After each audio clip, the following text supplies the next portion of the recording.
안녕하십니까. 최영일의 시사본부 시작합니다. 오늘 1부에서는 오늘 하루 꼭 알아야 할 소식을 한입에 정리해드리는 한입뉴스 준비되어 있고요. 2부 보수의 품격 시간에는 이현주 전 의원과 함께 윤석열 대통령의 미국 국빈 방문 일정 그리고 현재 진행 상황에 대한 평가 그리고 정치권 현안들까지 살펴보겠습니다. 최근 가리봉동에서 상인들을 괴롭히던 중국 동포 출신 조직폭력배들이 무더기로 검거가 됐습니다. 영화 범죄도시와 꼭 닮은 모습이라고 하는데요. 자세한 내용 사건본부에서 배상훈 프로파일러와 자세하게 살펴보겠습니다. 4월 26일 시사본부 지금 출발합니다.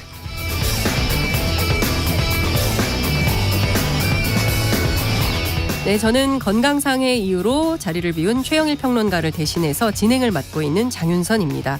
1부 마지막에 듣는 노래 디저트송 신청도 기다립니다. 오늘 듣고 싶은 노래 있으시면 문자 샵 9730으로 자유롭게 보내주시기 바랍니다.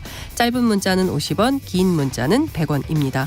오늘의 디저트송으로 선정되신 분께는 치킨 쿠폰 보내드리니까요. 많은 참여 부탁드립니다. KBS 1라디오의 모든 프로그램은 유튜브에서도 함께할 수 있습니다. 실시간 방송도 보실 수 있고요. 정치, 경제, 사회, 문화 등 다양한 분야의 명품 콘텐츠도 마련돼 있으니까요. KBS 1라디오 채널 구독과 좋아요, 댓글 많이 부탁드립니다.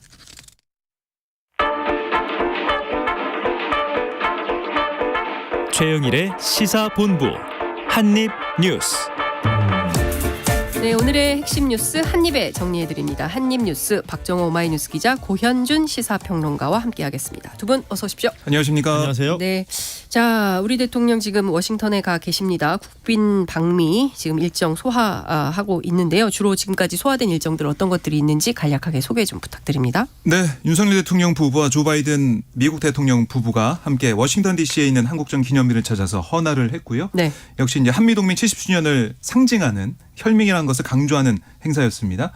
이에 앞서 윤 대통령은 미국 항공우주국 그러니까 나사 우주센터 중에 한 곳 그러니까 워싱턴 DC 인근의 고다드 이 우주비행센터를 방문해서요. 여기에 이제 카멀라 해리스 부통령의 안내를 받았어요. 네. 그러니까 이 카멀라 해리스 부통령이 미국 우주연의 위원장도 겸하고 있거든요. 여기서 서로 이제 양국 간의 우주 분야 협력을 강조를 했고요.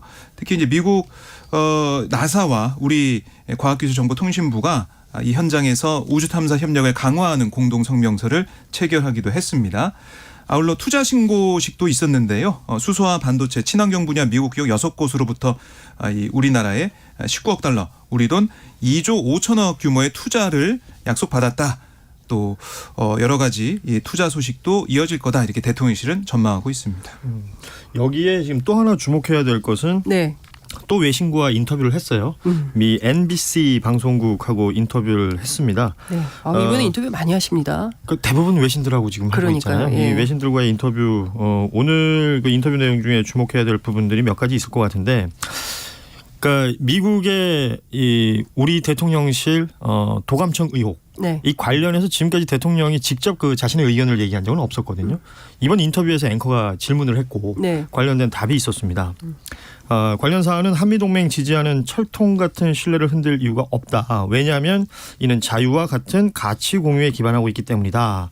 그러니까 이 사안에 대해서 대통령실 혹은 대통령 스스로도 큰 문제를 삼고 있지 않다라는 것이고, 한미동맹이 굉장히 높은 수준의 신뢰를 기반하고 있기 때문에 그 앵커한테 오히려 그런 얘기를 해요. 당신이 그런 신뢰가 없다면 당신은 흔들리지 않는다. 그러니까 신뢰가 있다면 흔들리지 않는다는 것을 앵커한테도 당신도 신뢰가 있다면 흔들릴 이유가 없다. 네. 이런 식으로 또 얘기를 했던 대통령의 발언이 있었고요. 그리고 우크라이나 관련해서 이 무기 지원 얘기가 있었지 않습니까? 네. 백악관으로부터 우크라이나 이 지원 압력받고 있지 않다 이렇게 얘기를 했고, 북한 핵 관련해서도 그 대통령이 앞서서 그 후보 시절부터 그런 얘기 한 적이 있었어요. 비핵화 관련해서 이제 구체적인 조치를 취하면 경제적인 인센티브를 약속한다 뭐 이런 식의 발언을 한 적이 있었는데, 그러니까 하지만 북한과의 그런 협상을 기대하는 것은 비현실적이다라는 표현을 이번 인터뷰에서 했습니다. 네. 그러면서 더욱 중요한 것은 북한이 감히 핵무기에 의존하지 못하도록 하는 것이다. 굉장히 강한 어조의 또 표현을 썼습니다. 네. 근데 이제 그 앵커가 레스터 홀트라는 사람인데 이 사람이 돌직구를 날렸다. 이런 얘기가 있습니다. 친구끼리 도청하냐? 네, 그에 대해서 우리 대통령이 뭐라고 얘기를 했냐면 현실 세계에서는 그것이 국가 간에 금지된 것이라고 생각하진 않는다. 이런 얘기를 했습니다. 그러면 국가 간에 허용이 되는 통용되는 일이다 이렇게 해석을 할 수 있을 걸까요? 뭐 그렇게 해석할 수도 있겠지만 뭐 윤 대통령이 강조한 것은 네. 한미 간에 신뢰가 있다. 그 신뢰가 있으면 흔들리지 않는다. 이걸 강조하면서 그런 얘기를 한 셈인데 네. 그런데 이 말 그대로 들여다보게 된다면 그러면은 미국에서 앞으로도 정보기관 뭐 CIA나 이런 데서 도청을 해도 이건 우리가 이제 문제 삼을 일이 아니다. 이렇게 얘기한 걸로 해석이 될 수도 있거든요. 그러니까요. 이게 예. 사실은 좀 파장이 있을 수밖에 없을 그렇죠. 것 같고요. 예. 이후에 언론의 해석이 어떻게 나오는지 좀 지켜보도록 하겠습니다. 그러니까 미국을 신뢰하기 때문에 미국이 하는 모든 것들은 다 괜찮다라는 식으로 들려버리면 오해할 수 있죠. 대한민국의 국익을 위해서 지금 방미 일정을 하고 있다는데 어떤 국익을 챙기려고 하는 것인가라는 의구심이 또 생길 수밖에 없잖아요. 지금 굉장히 중요한 이제 그 반도체 기업들에 대해서 그 영업 기밀 예. 좀 내놓으라는 요구를 받고 있기 때문에 그것까지 내줘야 되느냐라는 것에 대해서 좀 설왕설래가 있는데 어찌됐든 좀 이후 상황을 좀 지켜보도록 하죠. 그나저나 오늘 밤 네. 하이라이트입니다. 한미 정상회담이 열리는데요. 지금 어떤 전망들이 나오고 있습니까? 우선 어제 짚어드린 대로 확장 억제 방안 이걸 담은 별도 문건 발표된다고 하지 않았습니까? 네. 결국에는 한미 정상이 이 북핵 그리고 이제 고도화되고 있는 미사일에 대해서 명문화된 그런 방안, 대처 방안이 어떻게 나올지 이걸 좀 주목해봐야 될 것 같아요. 대통령실에서도 이 사안에 대해 좀 초점을 맞추고 있는 그런 모습이고요. 미국도 마찬가지고 또 하나는 한미 간의 사이버 안보 협력 강화. 네. 그러니까 이른바 이제 정보 공유를 강화하겠다는 내용도 담길 걸로 예상이 되는데 미국과의 정보 동맹 여기에 더불어서 일본 같은 그러니까 다른 나라와의 파트너십을 또 어떻게 할 거냐. 이것도 좀 우리가 민감하게 봐야 될 부분이기 때문에 주목이 되는 상황입니다. 아울러 우크라이나에 대한 무기 지원, 또 대만 해협 문제 여기에 대해서도 뭐 어제까지 백악관 기류는 논의가 될 것 같다는 얘기는 했잖아요. 네. 어느 수준까지 그럼 살상 무기 얘기까지 공개로 나올 것이냐 아니면 공개적으로 나오지 않고 네. 그냥 어떻게 보면은 그냥 뭐 공개할 만한 그냥 민감한 정보가 아니라 일반적인 선언에 그칠 것이냐 이것도 좀 봐야 될 부분이 있습니다. 하지만 지금 미국 뉴욕타임즈 보도를 보면은 한일 관계 추가 해빙을 촉구할 가능성이 크다 이런 얘기도 나오고 있거든요. 미국에서요? 그렇습니다. 그러니까 한미일 이 관계에 있어서 한국과 일본 간의 관계가 정말 잘 풀려야 이것도 미국의 국익에 도움이 된다. 존 커비가 그 평가한 바도 있죠. 그렇습니다. 기자들 한국 기자 브리핑에서. 그렇게 네. 해서 그런 기류를 흘러가기 때문에 뉴욕타임즈도 일본과의 그것 때문에 관계, 아마 그 부분을 지적했던 것 같은데 네. 결국에는 제일 뭐 얘기 많이 되고 있는 게 이제 확장 억제를 명문화한다라는 네. 거잖아요. 문서로 만든다는 그렇죠. 거죠. 예. 지금까지는 뭐 조 바이든 지난 5월에 이제 방한했을 때도 그렇고 관련된 언급은 있었으나 이게 굉장히 두루뭉술한 표현들이 많지 않습니까? 뭐 네. 하면 뭐 하고 어떻게 하겠다. 예, 예. 그래서 지금 우리가 요구하고 있는 것 중에 하나가 구체적인 액션 플랜이다라는 얘기들도 나옵니다. 네. 그래서 핵 보복이라는 구체적인 워딩이 좀 포함됐으면 좋겠다라는 얘기들도 나오는데요. 이런 것들이 현실적으로 명문화될 가능성은 굉장히 낮아 보인다라는 평가도 있는 것이고 무엇보다 확장 억제라는 것을 명문화한다고 해서 우리가 얻을 수 있는 게 무엇인가 이걸 따지는 목소리들도 굉장히 많아요. 핵이라는 것이 지금 확장 억제를 명문화하고 지금 그렇게 글자가 만약에 적힌다고 했을 때 우리가 얻을 수 있는 것이 그 핵전쟁이 났다는 것을 전제로 해서 이런 얘기를 하고 있는 것 아니냐. 아니 핵전쟁 나면 큰일 납니다. 그러니까요. 3차 대전입니다. 왜 이토록 이 부분에 목을 매는 것이냐. 네. 혹은 이것 말고는 다른 건 얻을 것이 없어서 여기에만 집중하고 있는 것 아니냐라는 분석들 다양하게 있고 또 하나 주목해서 봐야 될 것은 바이든 대통령이 재선에 도전하겠다라는 것을 공식적으로 밝혔잖아요. 맞습니다. 그러니까 바이든 입장에서는 지금 이 타이밍에 왜 그 재선 도전을 밝혔을까? 재선 도전을 한다는 건 내가 대통령직을 수행하면서 이만큼의 성과가 있었으니 다음에도 나를 찍어주세요라는 얘기일 거 아니에요. 그렇습니다. 그 어떤 이 커튼을 열어 제치는데 오프닝 무대를 하는데 지금 한국의 대통령이 국빈 방문을 하고 있단 말이죠. 그럼 한국 대통령과의 어떤 일을 통하여 미국의 이익을 위해서 나는 이런 것들을 했다라고 자랑할 만한 거리들이 생기지 않을까. 물론 정상회담하고 그 이후에 공식적으로 성명이 나오는 걸 보고 얘기해야 되겠습니다만 여러 가지 가능성들을 동시에 분석해야 된다라는 부분을 지적하고 싶습니다. 네, 우리 대통령 어찌됐든 국익의 관점에서 한국이 얻을 수 있는 포인트들을 많이 쌓아서 돌아올 수 있기를 좀 기대를 해보죠. 화려한 네. 말잔치로 끝나지 않기를 좀 네. 당부를 근데 좀 드립니다. 결국 이제 인플레이션 감축법 얘기, 반도체 지원법 얘기도 네. 어떻게 대화 테이블에 오르느냐 이것도 좀 중요해 보이는데 존 커비 백악관 NSC 전략소통조정관이 어떤 얘기를 했냐면 또 물어보는 질문이 있었습니다. 그러니까 미국이 한국 기업의 대중국 반도체 수출 제한을 요청했다. 이런 외신 보도. 여기에 대해 국가안보에 국한하지 않고 경제안보 더 나아가선 우리가 가진 첨단 기술 보호에 있어서도 협력을 굉장히 강화했다. 한미 간에. 이런 상황에서 국빈방문 윤 대통령 국빈방문 통해서 다양한 분야에 있어서 양국 간 공관 협력이 더 강화될 것으로 기대하고 있다. 이렇게 얘기를 했습니다. 그러니까 이 말은 뭐냐면 이 경제적으로 우리가 상당히 걱정하고 있는 부분인데 경제를 한번 보지 마라. 경제 안보다. 그러니까 안보와 경제는 뗄 수가 없다. 이런 상황에서 중국을 견제하고 자유주의 연대를 해야 되는 이 상황에서 왜 경제적인 문제로만 이걸 보려고 하냐라는 식의 해석이 될 수가 있어요. 결국 이 얘기는 뭐냐면 오늘 진행되는 한미 정상회담에서도 경제적으로 우리가 얻을 수 있는 거는 그렇게 크지 않을 것 같다. 왜냐하면 경제만 얘기할 게 아니라 안보를 같이 얘기하기 때문에 안보적인 걸로 봐서는 중국? 왜 중국하고 협력해야 되지? 중국에 왜 첨단 기술에 가야 되지? 이런 얘기가 나올 수밖에 없거든요. 그래서 경제적으로 봐서는 좀 성과가 불투명하다 이렇게 예상을 볼 수가 있겠습니다. 경제 이야기가 공식 의제로 올라가긴 하겠느냐라는 분석도 있는 것이고 그리고 이 경제 관련된 것은 이제 경제 관련된 그 행사를 이번 방미 기간 동안 뭐 4개 정도 소화를 한다 그래요. 투자 유치 이야기들이 계속 나오지 않습니까? 뭐 넷플릭스 얘기 어제 저희도 했었었고 그리고 지금 뭐 수소라든지 뭐 재활용 에너지라든지 이런 관련해가지고 바이오 관련해가지고 뭐 얼마인가 또 투자를 유치했다라고 아침에도 또 속보가 나온 게 있었는데 이런 것들에 대해서 미국에서 생각해 보면 오히려 지금 우리 기업들 가 있잖아요. 우리 기업들이 거기 뭐 배터리 공장 짓는다. 네.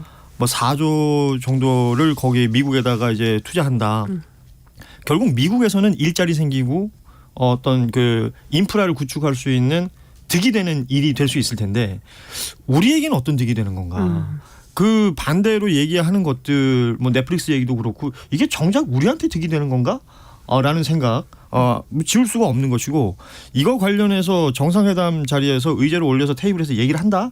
라고 했을 때 미국에서 계속 받고 있는 얘기는 단순 경제를 숫자로 얘기하는 게 아니라 경제 안보 얘기를 해요.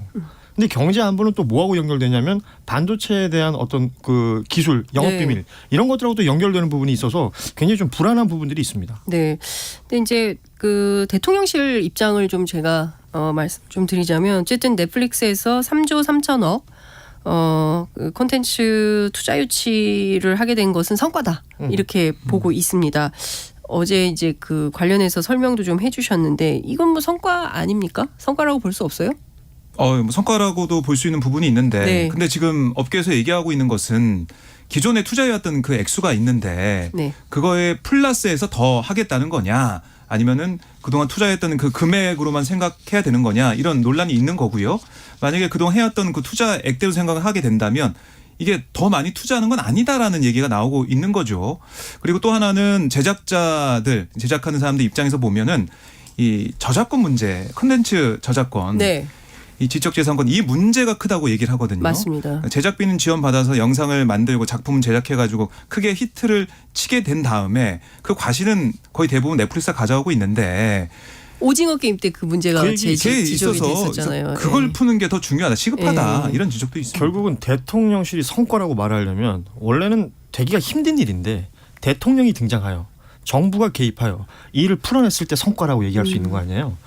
그러니까 K 컨텐츠가 잘 돼서 넷플릭스는 계속해서 우리나라 K 컨텐츠에 투자액을 올려오고 있었던 부분에 있어서 얼마를 투자 유치했다 4년간 그래서 뭐 몇 곱하기 몇 이 얘기를 계속 했던 것인데 그게 아니라 지금 말씀하신 저작권 문제라든지 정부가 개입해서 해결해야 될 부분들이 있다면 그런 것들을 풀어줬을 때 대통령실이 성과라고 말할 수 있는 것들이 아니겠느냐라는 얘기를 하는 것이죠. 김건희 여사가 그 신인 배우 신인 감독 발굴 이런 것들도 넷플릭스에게 당부를 했다.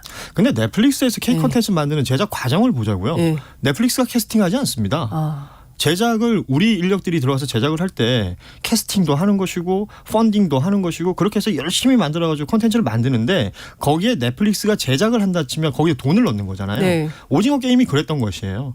그래서 넷플릭스가 계약을 하면서 저작권이라든지 향후 있을 수 있는 2차 생산물에 대한 수익을 넷플릭스가 가져가는 것으로 했기 때문에 그 큰 히트를 쳤던 황동혁 감독은 정작 많이 가져가는 것이 없었다. 맞아요. 라는 보도들을 우리가 많이 봐왔잖아요.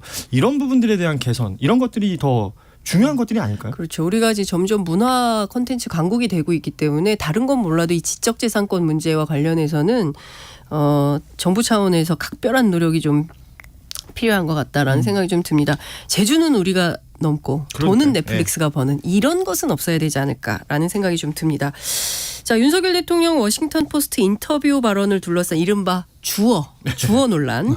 이게 일단락되는 분위기인데 유상범 그 수석 대변인이 좀 사과를 한 겁니까? 어떻게 봐야 됩니까? 네, 그 사실관계 파악에 미흡했다. 네. 조금 더 신중한 태도로 논평에 임하겠다 이런 입장 어제 내놨어요. 그래서 일단락이 되는 분위기인데, 네. 그러니까 어제 이게 이제 보도가 저희가 전해드렸지만은 결국 또 바이든 날리면 시즌 2 아니냐 이런 지적이 야당에서도 좀 나왔었고, 그러니까 지난번에는 듣기 평가였다면은 이번에는 읽기 평가, 독해 테스트, 독해 테스트 이게 아니냐라는 얘기가 나왔는데 결국엔 워싱턴 포스트 미셸 리 이 기자가 트위터에 이제 그 내용을 공개하면서 좀 정리가 되는 상황이다 이렇게 보시면 되겠습니다. 고현준 평론가 어떻게 보세요? 이런 평가. 이게 뭐 평가할 수 있는 부분이 있을까 싶어요. 사실은 대통령실에서 처음 요약본을 만들었던 부분에 있어서 주어는 없었던 것 같아요.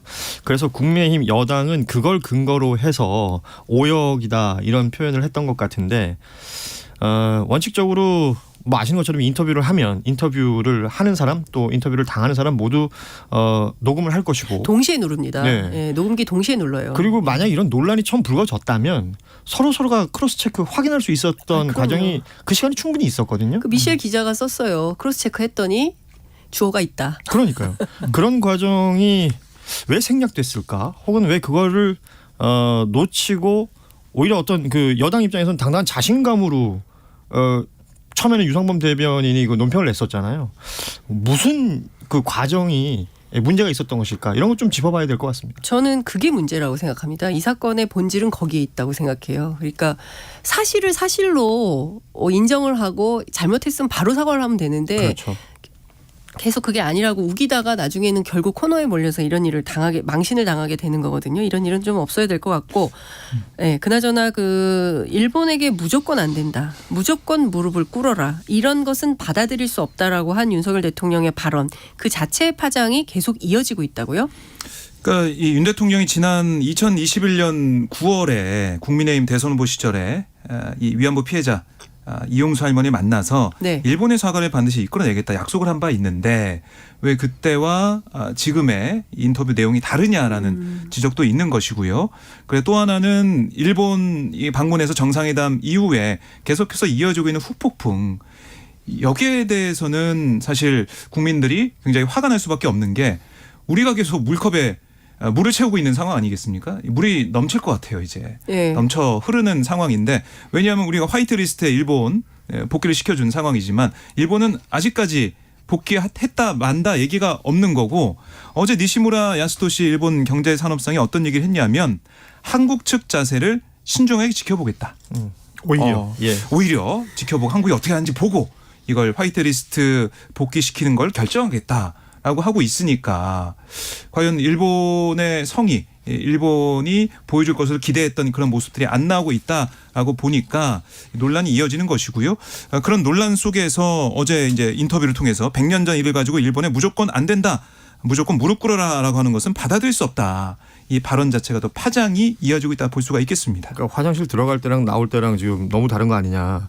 후보 시절에는 표를 얻기 위해서 위안부 피해 할머니들 앞에서 반드시 사과 받아내겠다라고 했는데 지금에 와서 뭐라고 하고 있냐면 국민 단 1%가 지지를 한다 하더라도 나는 밀어붙이겠다라고 얘기하고 있는 건 완전히 위배되는 것 아니냐. 이 부분에 대한 어떤 설득이나 설명도 없었고, 왜냐하면 대통령은 그 인터뷰에서 설득을 충분히 했다라고 얘기를 했었는데요. 누가 그렇게 느끼고 있는가 이런 부분들 따질 수밖에 없는 것이죠. 네. 저는 지금 뭐 미국 방문 중이고 지금 당장 이제 조만간 그 정상회담 뭐 예정이어서 말씀드리긴 좀 그렇지만 그래도 우리가 이거 끝나면 또 G7 히로시마 가야 되거든요. 그렇죠. 이제 여기에서 국제사회에서 우리 대통령에 대한 평가, 인식 뭐 이런 부분도 우리가 좀 체크를 해봐야 됩니다. 왜냐하면 우리가 예전 같은 나라가 아니고요. 그럼요. 이제 글로벌 중추국가고 세계 국력 6위권 국방력 6위권 국가입니다. 그리고 거기에 걸맞는 얘기를 좀 해야 되기 때문에 여러 가지로 좀 우려되는 상황이 좀 있다. 이런 말씀을 좀 드리겠습니다. 자, 이 시간 교통 상황 알아보고 그리고 계속 이어가겠습니다. 이승미 리포터 나와주세요. 네, 이 시각 교통 상황입니다. 서울시내 의사당대로가 집회로 통제되고 있습니다. 국회 방향으로 여의도 공원에서 국회 의사당역 구간 전차로 통제고요. 여의도 지하차도까지 통제되고 있는 상태입니다. 내부순환도로 성수 방향으로는 홍은램프에서 홍지문 터널까지 막힙니다. 이후 기름램프 진출로에서는 사고 나서 주의하셔야겠고요. 분당 수서로 성남 방향으로 탄천 1교 부근에서 자곡나들목 쪽으로 고장난 차 여파로 밀립니다. 고속도로 정체 많이 줄었습니다. 수도권 제일순환고속도로 구리에서 판교 방향으로 남양주에서 상일까지 정체고요. 판교 이후 일산 방향으로는 장수에서 송내까지 김포에서 자유로까지 밀립니다. 경부고속도로 부산 방향으로 한남에서 서초 나들목 사이와 신갈에서 수원 구간 정체고요. 이후로는 원활한데요. 남이분기점 부근 1차로에 타이어가 떨어져 있어서 주의 운전하셔야겠습니다. KBS 교통정보센터였습니다.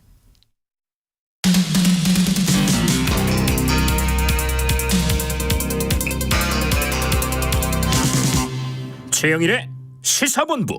네, 박정호 기자, 고현준 평론가와 함께 한입뉴스 계속 이어가겠습니다. 검수완박. 이 좀 적절한 표현인지는 모르겠습니다. 어쨌든 검경 수사권 조정 관련된 입법 과정에서 민주당 탈당했던 무소속 민형배 의원이 오늘 민주당 복당했습니까? 네, 오늘 최고위 결정으로 이제 복당이 된 상황이고요. 네. 사실 민영배 의원 민주당에 있다가 지난해 4월 20일 민주당을 탈당해서 무소속으로 국회 법사위에 이제 배치가 된 그런 상황이었는데 그때 이제 떠올려 보시면은 법사위 안건조정위원회 이게 좀 회부될 걸로 대비한 조치를 한 거죠. 맞습니다. 그러니까 안건조정위가 민주당 3명, 국민의힘 2명, 무소속 1명 이렇게 구성이 되는데 이 중에 3분의 2 이상이 찬성해야 법안이 전체위에 상정이 가능한 상황이었습니다. 네. 그래서 전략적으로 민영배 의원은 이제 배치를 했다. 이런 지적 비판도 있었는데 여권에서는 꼼수 탈당이다. 위장 탈당이다라고 비판했죠. 그런데 어떻게 보면 결과론적으로는 다시 복당을 했기 때문에 위장 탈당하게 맞는 게 아니냐 이런 지적도 나오는 상황이고 특히 돈봉투 의혹 사건이 지금 벌어져 있는 상황에서 민주당이 이렇게 되면 도덕적으로 비판을 받을 수밖에 없는 거 아니냐 이런 얘기도 있어요. 그래서 제가 민주당 쪽에 물어봤더니 물론 그런 비판 여론은 알고는 있지만 오는 28일에 민주당에서 새로운 원내대표 뽑지 않습니까? 네. 새로운 원내 지도부가 들어서기 전에 이건 해결하고 간 게 맞다. 라는 얘기가 나왔다 그래요. 그래서 박홍구 원내대표도 여러 가지 뭐 유감을 표명한다라는 얘기도 했지만은 이걸 풀고 갈 수밖에 없다. 이런 민주당의 또 속내도 있는 것 같습니다. 박홍근 원내대표 시절에 벌어진 일이니 내 임기 끝나기 전에 해결하고 물러가겠다 이런 정리하겠다. 건가요? 정리하겠다. 뭐 그런 취지의 내용이 나오고 국민의힘 있습니다. 가만히 있을 수 없죠. 근데 뭐 당연히 비판하고 있는 것이고 왜냐하면 네. 이제 헌재 판단이 있었지 않습니까? 이게 권한쟁의 심판 그때 당시에 법 자체는 유효하다. 그러니까 민영배 의원이 탈당을 했던 것들이 소수당인 국민의힘 측의 심의표결권을 침해했다라는 부분을 또 판단한 바가 있습니다. 네. 예. 그렇기 때문에 이걸 근거로 해서 계속해서 국민의힘에서는 공세를 펼쳐왔었는데 오늘 보니까 김병민 최고위원이 페이스북에 그런 글을 썼더군요. 그러니까 탈당했다가 복당하는 게 이렇게 아무렇지도 않은 거라면 그리고 꼼수라고 계속해서 비판을 해왔으니까요. 지금 이제 돈봉투권 관련해서 송영길 전 대표도 탈당을 했잖아요. 네. 그러면 또 복당하겠네?라는 이제 또 송영길 대표 본인이 예고했습니다. 그러니까 아무 문제 없으면 들어오겠다라는 네. 얘기였는데 이 부분들을 두고 국민의힘에서는 계속해서 꼼수다. 이건 뭐 부적절한 것이다라는 비판 계속 하고 있습니다. 그래서 포스트잇이가 나오는 겁니까? 뗐다 붙였다. 붙였다. 예. 하여튼 걱정입니다. 돈봉투 의혹 관련해서 검찰이 송영길 전 대표에 대해서 출국 금지 조처를 내렸어요. 피의자로 네. 전환이 됐죠.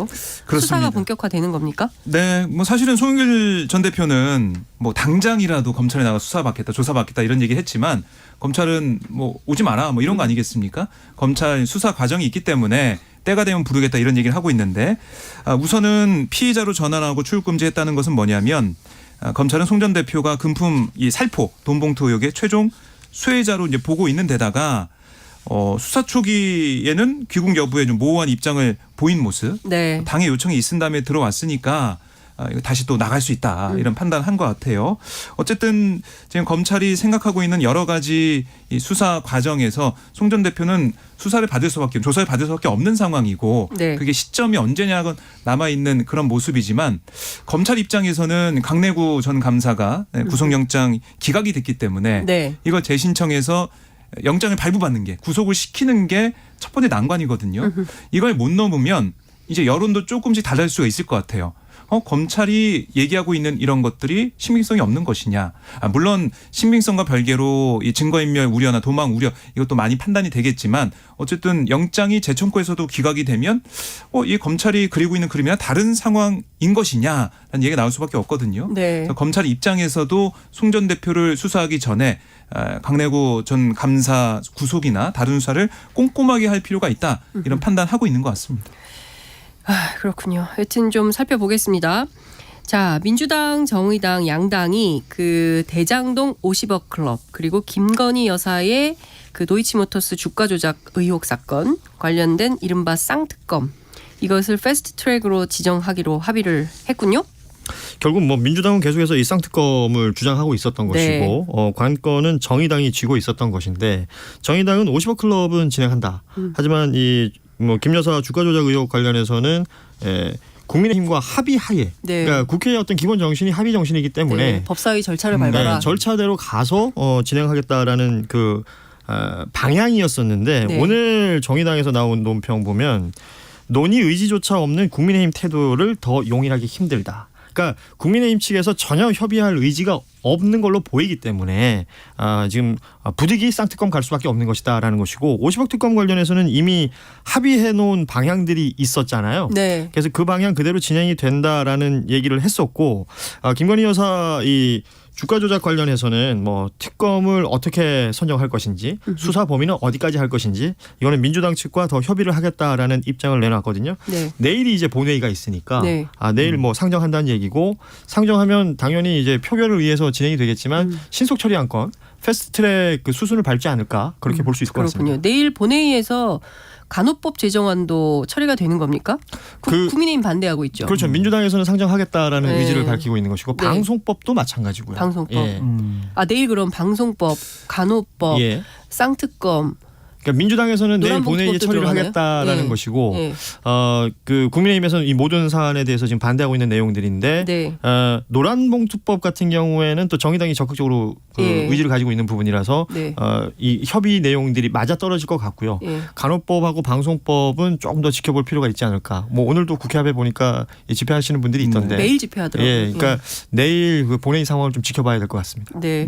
내일 아주 굉장히 중요한 본회의가 될 것 같네요. 근데 결국에는 이제 간호법에 많은 또 초점이 맞춰져 있는 상황인데 네. 지난번에 김진표 국회의장이 27일까지는 이제 보겠다는 거 아니겠습니까? 네. 근데 여야가 합의가 안 되면은 이거를 표결할 수밖에 없다라는 얘기도 그런 뜻을 내비친 바가 있는데요. 결국에는 이게 통과가 된다면 네. 윤 대통령이 거부권 행사할 것이냐 이 부분인데 또 거부권을 양국법에 이어서. 그럴 가능성이 커 보여요. 아, 커 보이는데 근데 이건 또 다른 부분이 뭐냐면 간호법 같은 경우는 윤 대통령이 후보 시절에 네, 한다고 그랬잖아요. 한다는 공약이었어요. 얘기를 해서 예. 물론 공약집에는 안 들어갔습니다. 아, 그래요? 공약집에는 하지만 없었죠. 없는데 간호사 관련 단체 관련자를 만나가지고 네. 이걸 처리해 주겠다. 그러니까 간호사들의 이 염원을 풀어주겠다 이런 취지의 얘기를 한 적이 있거든요. 처우 개선 관련해서. 그렇습니다. 예. 그래서 이걸 거부권 행사하게 되면 대선 때도 약속했던 걸 뒤집는 게 아니냐. 그래서 이준석 전 대표도 이 거부권 행사하면 자기 공약에 자기가 거부권 행사하는 그런 셈이 된다.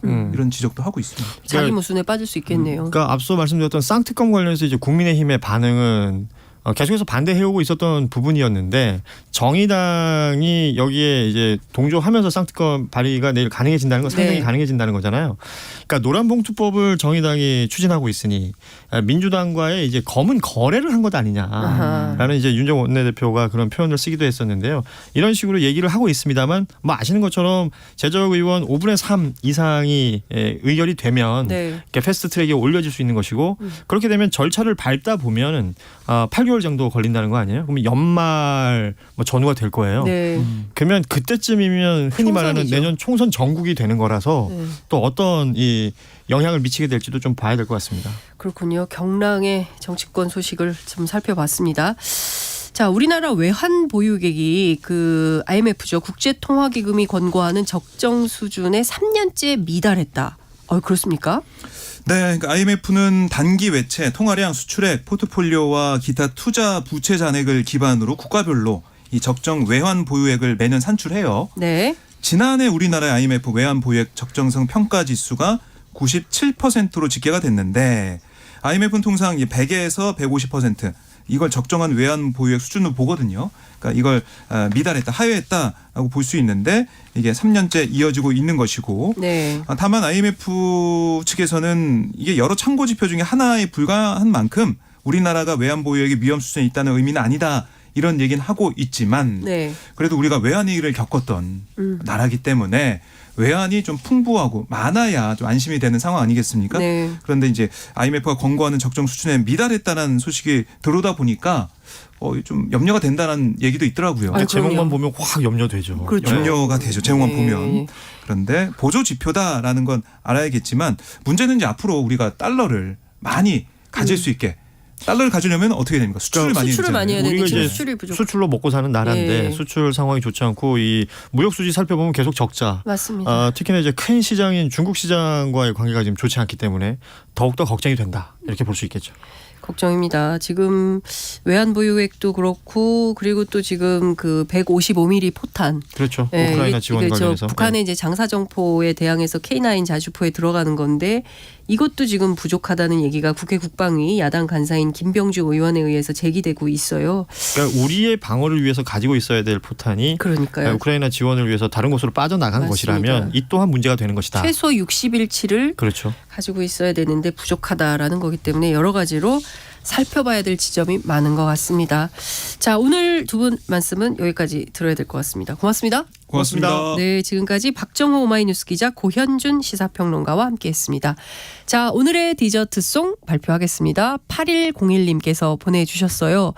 공교로운 건지 이번 정부 들어서고 녹음본, 녹취록을 확인하는 경우가 참 많네요. 델리 스파이스의 차우차우 신청합니다 하셨습니다. 듣겠습니다.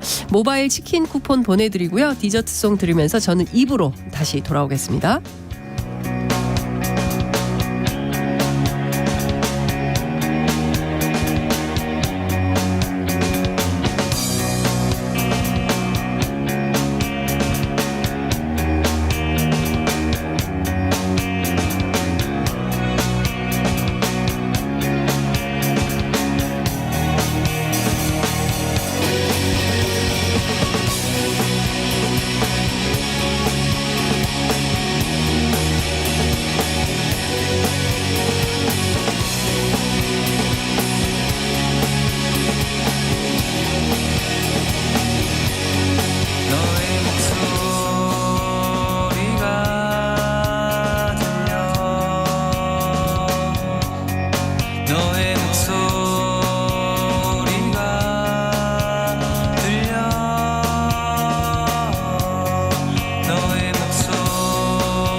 안녕하세요. 바른말 고운말입니다. 생선 조림이나 감자 조림과 같은 음식을 만들 때는 양념을 한 재료를 뭉근하게 끓여서 양념이 잘 배어들게 해야 하지요. 이와 같은 조림은 발음 그대로 조림이라고 쓰는데요. 이 말은 동사 조리다에서 나왔습니다. 조리다는 양념을 한 고기나 생선, 채소 따위를 국물에 넣고 바짝 끓여서 양념이 배어들게 하다란 뜻입니다. 그런데 발음은 같지만 첫 음절을 조 밑에 리을 받침을 쓰는 조리다는 찌개나 국, 한약 따위의 물을 증발시켜 분량을 적어지게 하다는 뜻으로 구별해서 써야 합니다. 그렇다면 액체가 점점 잦아들어 적은 모양을 뜻하는 부사는 자작자작과 자박자박 중에서 어느 것이 맞을까요? 이때는 자작자작이 맞습니다. 불에 올려놓은 냄비에 물이 자작자작 졸아들어서 냄비 바닥이 다 타버렸다 이렇게 쓸 수 있고요.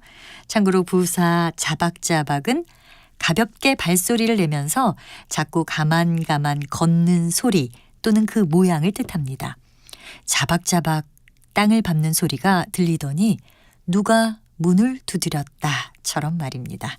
자작자작하다를 형용사로 쓰면 국물이 자작자작할 때까지 끓었다로 쓰거나 음식 외에도 계속되는 가뭄으로 논바닥에 물이 자작자작하니 올해 농사가 큰 걱정이다 이렇게 말할 수 있습니다. 바른말 고운말 아나운서 변희영이었습니다.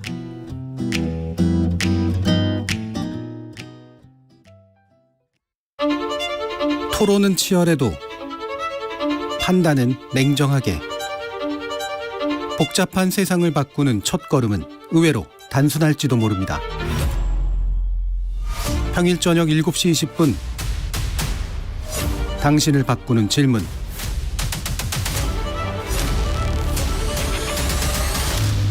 KBS 열린 토론.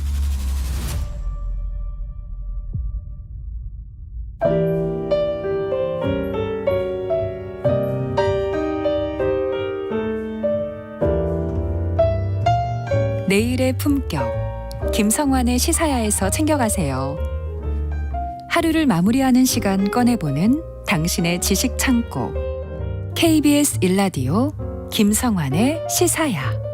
평일 밤 10시 5분 여러분을 찾아갑니다.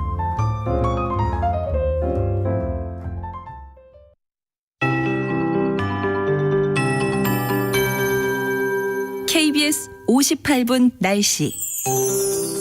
찬바람이 강하게 불고 있어 한낮인데도 서늘합니다. 오늘 예상 낮 최고 기온이 서울 14도, 대전 16도, 광주 17도, 대구 20도 등으로 어제보다는 높겠지만 평년 기온보다는 2도에서 5도가량 밑돌겠습니다.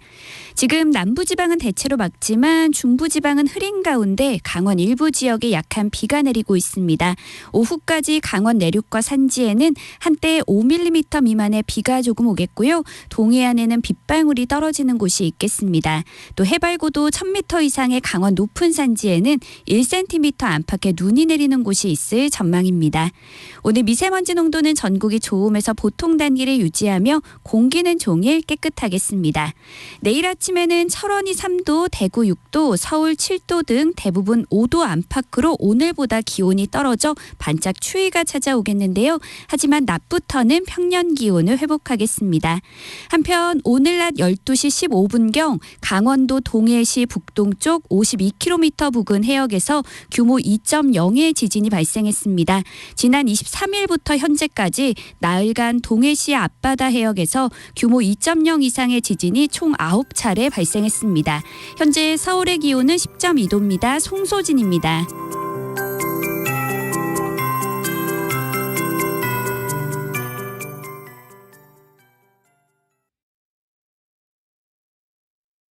정성을 다하는 국민의 방송 KBS가 한시를 알려드립니다. AM 711kHz, FM 97.3MHz, KBS 일라디오입니다. HLKA.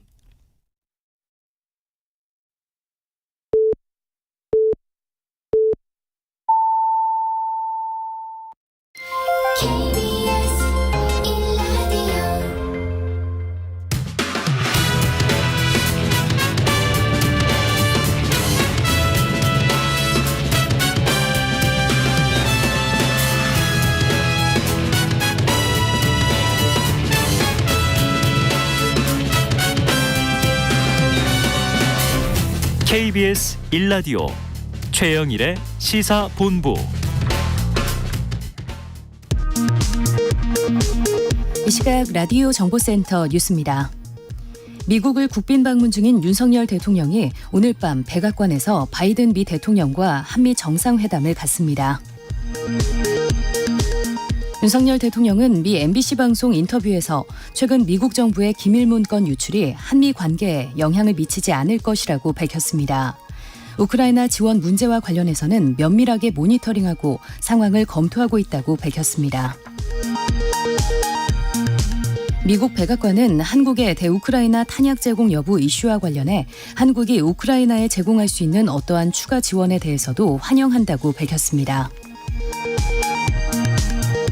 미국 국무부는 대중국 반도체 통제에 대한 한국 참여에 대해 궁극적으로 한국이 결정할 문제라면서 윤 대통령의 국빈 방문에서 이러한 중요한 대화를 심화시킬 수 있길 기대한다고 밝혔습니다. 지난해 검찰 수사권 축소 법안 처리 과정에서 더불어민주당을 탈당한 민영배 의원이 1년 만에 복당합니다.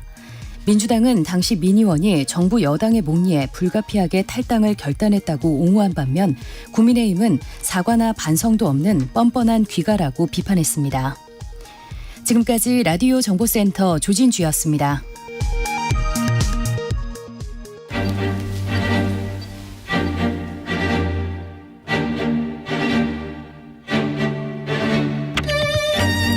보수의 시각으로 정치 현안을 들여다보는 보수의 품격 시간입니다. 오늘은 이현주 전 의원과 함께하겠습니다. 어서 오십시오. 네, 안녕하세요. 네, 안녕하세요. 다른 방송에서 제가 뵀었는데 그러니까요. 이렇게는 또 처음 네. 뵙네요. 네, 색다릅니다. 네, 진짜 색다릅니다. 그렇습니다. 네. 자, 요즘 방송에서 제일 활약 이현주 의원님 나오면 100만 막 이렇더라고요. 그 내년 총선 앞두고 진로에 대해서 여러 가지 고민 하고 계실 것 같은데요. 제3지대 움직임 있지 않습니까? 네. 의원님 이거 어떻게 보세요? 아니 뭐 저야말로 어떻게 보면 계속해서 같이 하자 연락 옵니까? 여기저기서 연락은 오는데요. 네. 저는 제가 나름대로 지금까지 계속 시행착오 겪고 또 제가 원하던 것들이 있었잖아요. 근데 생각을 지금 정리하는 중이에요. 그래서 이렇게 마구 막 이렇게 예를 들면 국민의당 때도 그랬지만 두 당이 싫으니까 두 당 싫은 사람 다 모여봐. 절대로 성공할 수 없어요. 중도세 지금은 대한민국에서 일종의 뭐 그걸 중도 세력이라지 균형 세력이라고 할지 모르겠는데 여하튼 두 당에 대해서도 비판적인 국민들이 상당히 지금 결집되고 있고 그런데 이 국민들이 하나의 세력화가 돼야 돼요. 정당이 되려면 제3세력이 세력화가 돼야 되거든요. 네. 근데 그 세력화가 되기 위해서는 깃발이 필요해요. 그 깃발이라는 거는 꼭 사람을 의미하는 게 아니고요. 깃발을 든다고 되는 게 아니라 저도 들 수 있으면 들었겠죠. 그렇지만 그 깃발에 내용이 있어야 돼요. 그리고 그 내용이 지금 어떤 방황하고 있는 많은 국민들의 가슴을 울려야 돼요. 이 길이야. 함께 가보자. 우리가 이 길로 가면 어쩌면 새로운 어떤 대한민국의 정치 역사를 쓸 수 있을지도 몰라. 이게 돼야 되는 거지. 아니면 괜히 이렇게 여기저기 다 이렇게 기웃거리다가 실패한 사람들 모임 이렇게 될 수 있거든요. 네. 그건 아니에요. 저는 오히려 어떤 면에서는 두 당보다 더 강력한 메시지가 있어야 된다라고 생각합니다. 어떤 그러니까 정치 노선, 그렇죠. 그다음에 뭐 정치 철학, 또 어떤 의제. 네. 뭐 이런 공유할 수 있는 의제 뭐 이런 깃발이 있어야 모이는 거지. 그럼요. 그냥 뭐 어중이 떠중이 모여가지고는 안 된다. 그러면 안 됩니다. 근데 이제 최근에 제3지대 주장하는 기성 정치인들이 있지 않습니까? 네. 그중에서 사실 가장 주목받는 분 중에 하나가 김종인 전 위원장 아닌가 싶어요. 네. 민주당에서도 비대위원장을 했고 또 윤석열 정부의 밑거름이 되는 선대위에서도 활동을 하신 바 있고, 그러니까 1번당, 2번당 양당 공의 경험을 해보니 두 당 가지고는 안 되겠다. 새로운 정당이 필요하다. 이런 주장을 하고 계시거든요. 내년 총선에서 수도권 30석 이 얘기도 합니다. 근데 그분이 가능하다고 깃발 보십니까? 들면 좀 어렵겠죠. 네? 그분이 깃발을 들면 좀 어렵겠죠. 왜요? 그분 된다고 생각해요. 아니 깃발을 누가 드느냐, 그리고 그 깃발의 내용이 뭐냐, 네. 전 이게 되게 중요하다고 생각하거든요. 그렇다고 그 깃발 드는 사람이 꼭 신인일 필요는 없어요. 우리가 이번에 정치 초보한테 죄송한데 정치 처음 하는 신인한테 모든 권력을 맡겼을 때 얼마나 이것이 위험한지 국민이 실감하고 네. 있지 않습니까? 어떻게 보면 저희도 다 시행착오 겪었지만 안철수 현상은 분명히 있었는데 안철수라는 정치 신인한테 너무 많은 기대를 하고 거기에 전부 올인을 했다가 사실 많은 좋은 사람들이 굉장히 방황하고 있잖아요. 사실은. 2012년 대선 때. 네. 그래서 안철수 진신 캠프. 네, 그래서 이것을 섣불리 어떤 누군가를 막 추종하는 형태로 가서도 안 되고요. 저는 일단 분명한 것은 제가 볼 때는 그렇습니다. 지금 저도 중산층 수도권 어떤 배경의 중산층 네. 이런 또 화이트 칼라 네. 주변이 다 그렇거든요. 네. 이런 분들이 대체적으로 이제 신당에 대한 얘기를 많이 하시는데 어떤 요구가 있습니까? 이분들의 정치적으로? 요구는 확실해요. 네. 그래서 뭐냐 하면 네. 절대적으로 지금 윤석열 정권에 대해서 비판적이세요. 왜냐하면 리버럴 성향이거든요. 네, 대체적으로. 자유주의. 그렇죠. 그래서 과거에는 민주당을 지지를 했었는데 이분들이 그런데 이제 문재인 정권을 거치면서 어떻게 검찰을 이용해서 그 어떤 적폐청산을 하는 과정 그리고 윤석열 정권이 탄생하는 과정 이런 것들을 보면서 이건 아닌데 네. 검찰 개혁을 하는데 왜 검찰을 이용하려고 하느냐. 이 권력을 이용하려고 하는 행태에 대해서 사실은 제가 볼 때는 거의 시민 주권론자들에 가깝기 때문에 네. 리버럴 성향의 분들은 굉장히 비판적이 되셨고요. 또 한편으로는 부동산 문제나 교육 문제 이런 것들에 대해서 굉장히 그 글로벌한 시각을 갖고 있는데 글로벌 시장 경제에 대해서 너무나 거리가 먼 이제 정책들을 해왔죠. 문재인 정권에서. 그래서 이런 것들에 대한 실망이에요. 그런데 윤석열 정권이 그렇다면 그것을 잘 해결하고 있느냐. 네. 그리고 한편으로는 리버럴 성향이냐. 전혀 아니죠. 자유를 그래도 권위주의 연설 때마다 33번, 35번. 제가 몇 번을 얘기했지만 권위주의적 보수죠. 과거의 어떤 기득권 보수의 모습이죠. 이것은. 윤석열 대통령은. 네. 그리고 사실은 그 기득권 보수라고 하는데 그 과거 보수하고 또 다른 것이 일본에 대한 스탠스라든가 이런 거거든요. 그래서 이건 민족주의적 성향의 보수하고도 또 안 맞는 거예요. 이거 뭐지? 뭐예요? 저도 잘 모르겠어요. 그래서 가치관을 중심으로 보자면 전혀 지금 정권에 대해서 우선 지금의 어떤 중산층들이 원하는 것들은 뭐냐 하면 확실하게 우리나라 중심의 어떤 외교 정책, 전략적 외교를 펴주기를 바라고요. 한미동맹을 중시는 하되 그렇다고 해서 사대주의적으로 가는 것은 용인하지 않는 거죠. 물론 문재인 정권 때 지나치게 좀 중국에 대해서 그런 느낌이 좀 들어서 거기에 대해서 비판적이었죠. 그래서 이분들은 어떤 나라, 큰 나라에 대해서 사대적 교린 정책을 펴는 것에 대해서 지금 대한민국이 그럴 땐 아니지 않아? 우리의 미래에 대해서 관심을 갖고 우리 중심의 외교를 펴주기를 그리고 미국에 약간 기울어져 있다 하더라도 그것이 도청 문제까지 용인한다든지 주권의 침해 문제까지 용인하는 것은 그건 아니잖아. 네. 이래서 확실하게 자기 줏대가 있는 사람들이에요. 그렇죠. 그래서 이분들이 원하는 것을 강력하고 선명하게 얘기해주고 그래서 어떤 면에서는 저는 선명한 야당성이 전제가 돼야 된다라고 생각을 그런 합니다. 측면에서 보면 사회적으로는 제3지대의 출연이 가능한 어떤 조건은 마련이 됐다. 그렇죠. 밑바닥에서는 부글부글하죠. 네, 밑바닥에서는 부글부글하고 좀 새로운 정치의 출연 가능성 이걸 기대하고 있는데 현실 정치판으로 들어와 보면 그 깃발이 누가 될 것이냐. 현재로서는 김종인 전 위원장이 들었는데 그건 아니다. 이렇게 보시는 겁니까? 김종인 위원장이 이제 윤석열 대통령 그때 네. 경선 때 굉장히 지지하셨잖아요. 사실 그분의 지지가 없었더라면 제가 그때 약간 좀 언쟁이 있었어요. 사소하긴 했지만. 김종인 위원장하고 이현주 네, 약간 의원님하고. 이견이 있었죠. 캠프 안에서? 아니요. 저는 윤석열 대통령 애초부터 저는 지지하지 않았죠. 제가 홍준표 선대위원장을 맡게 된 이유가 뭐 홍준표 시장하고 개인적인 관계 전 전혀 없습니다. 그런데 그때 제가 기자회견을 하면서 지금대로 가면 윤석열 후보가 되는데 그것은 안 된다 절대.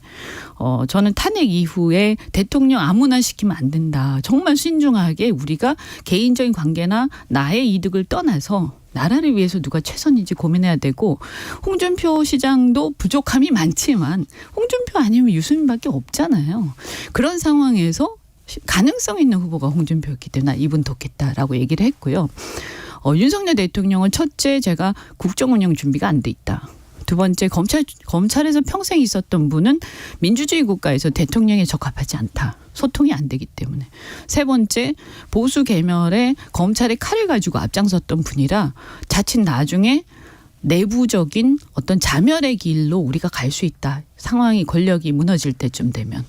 그래서 이건 절대로 보수의 미래를 위해서 바람직하지 않다라고 해서 제가 반대를 했었는데 그때 굉장히 적극적으로 지지하셨잖아요.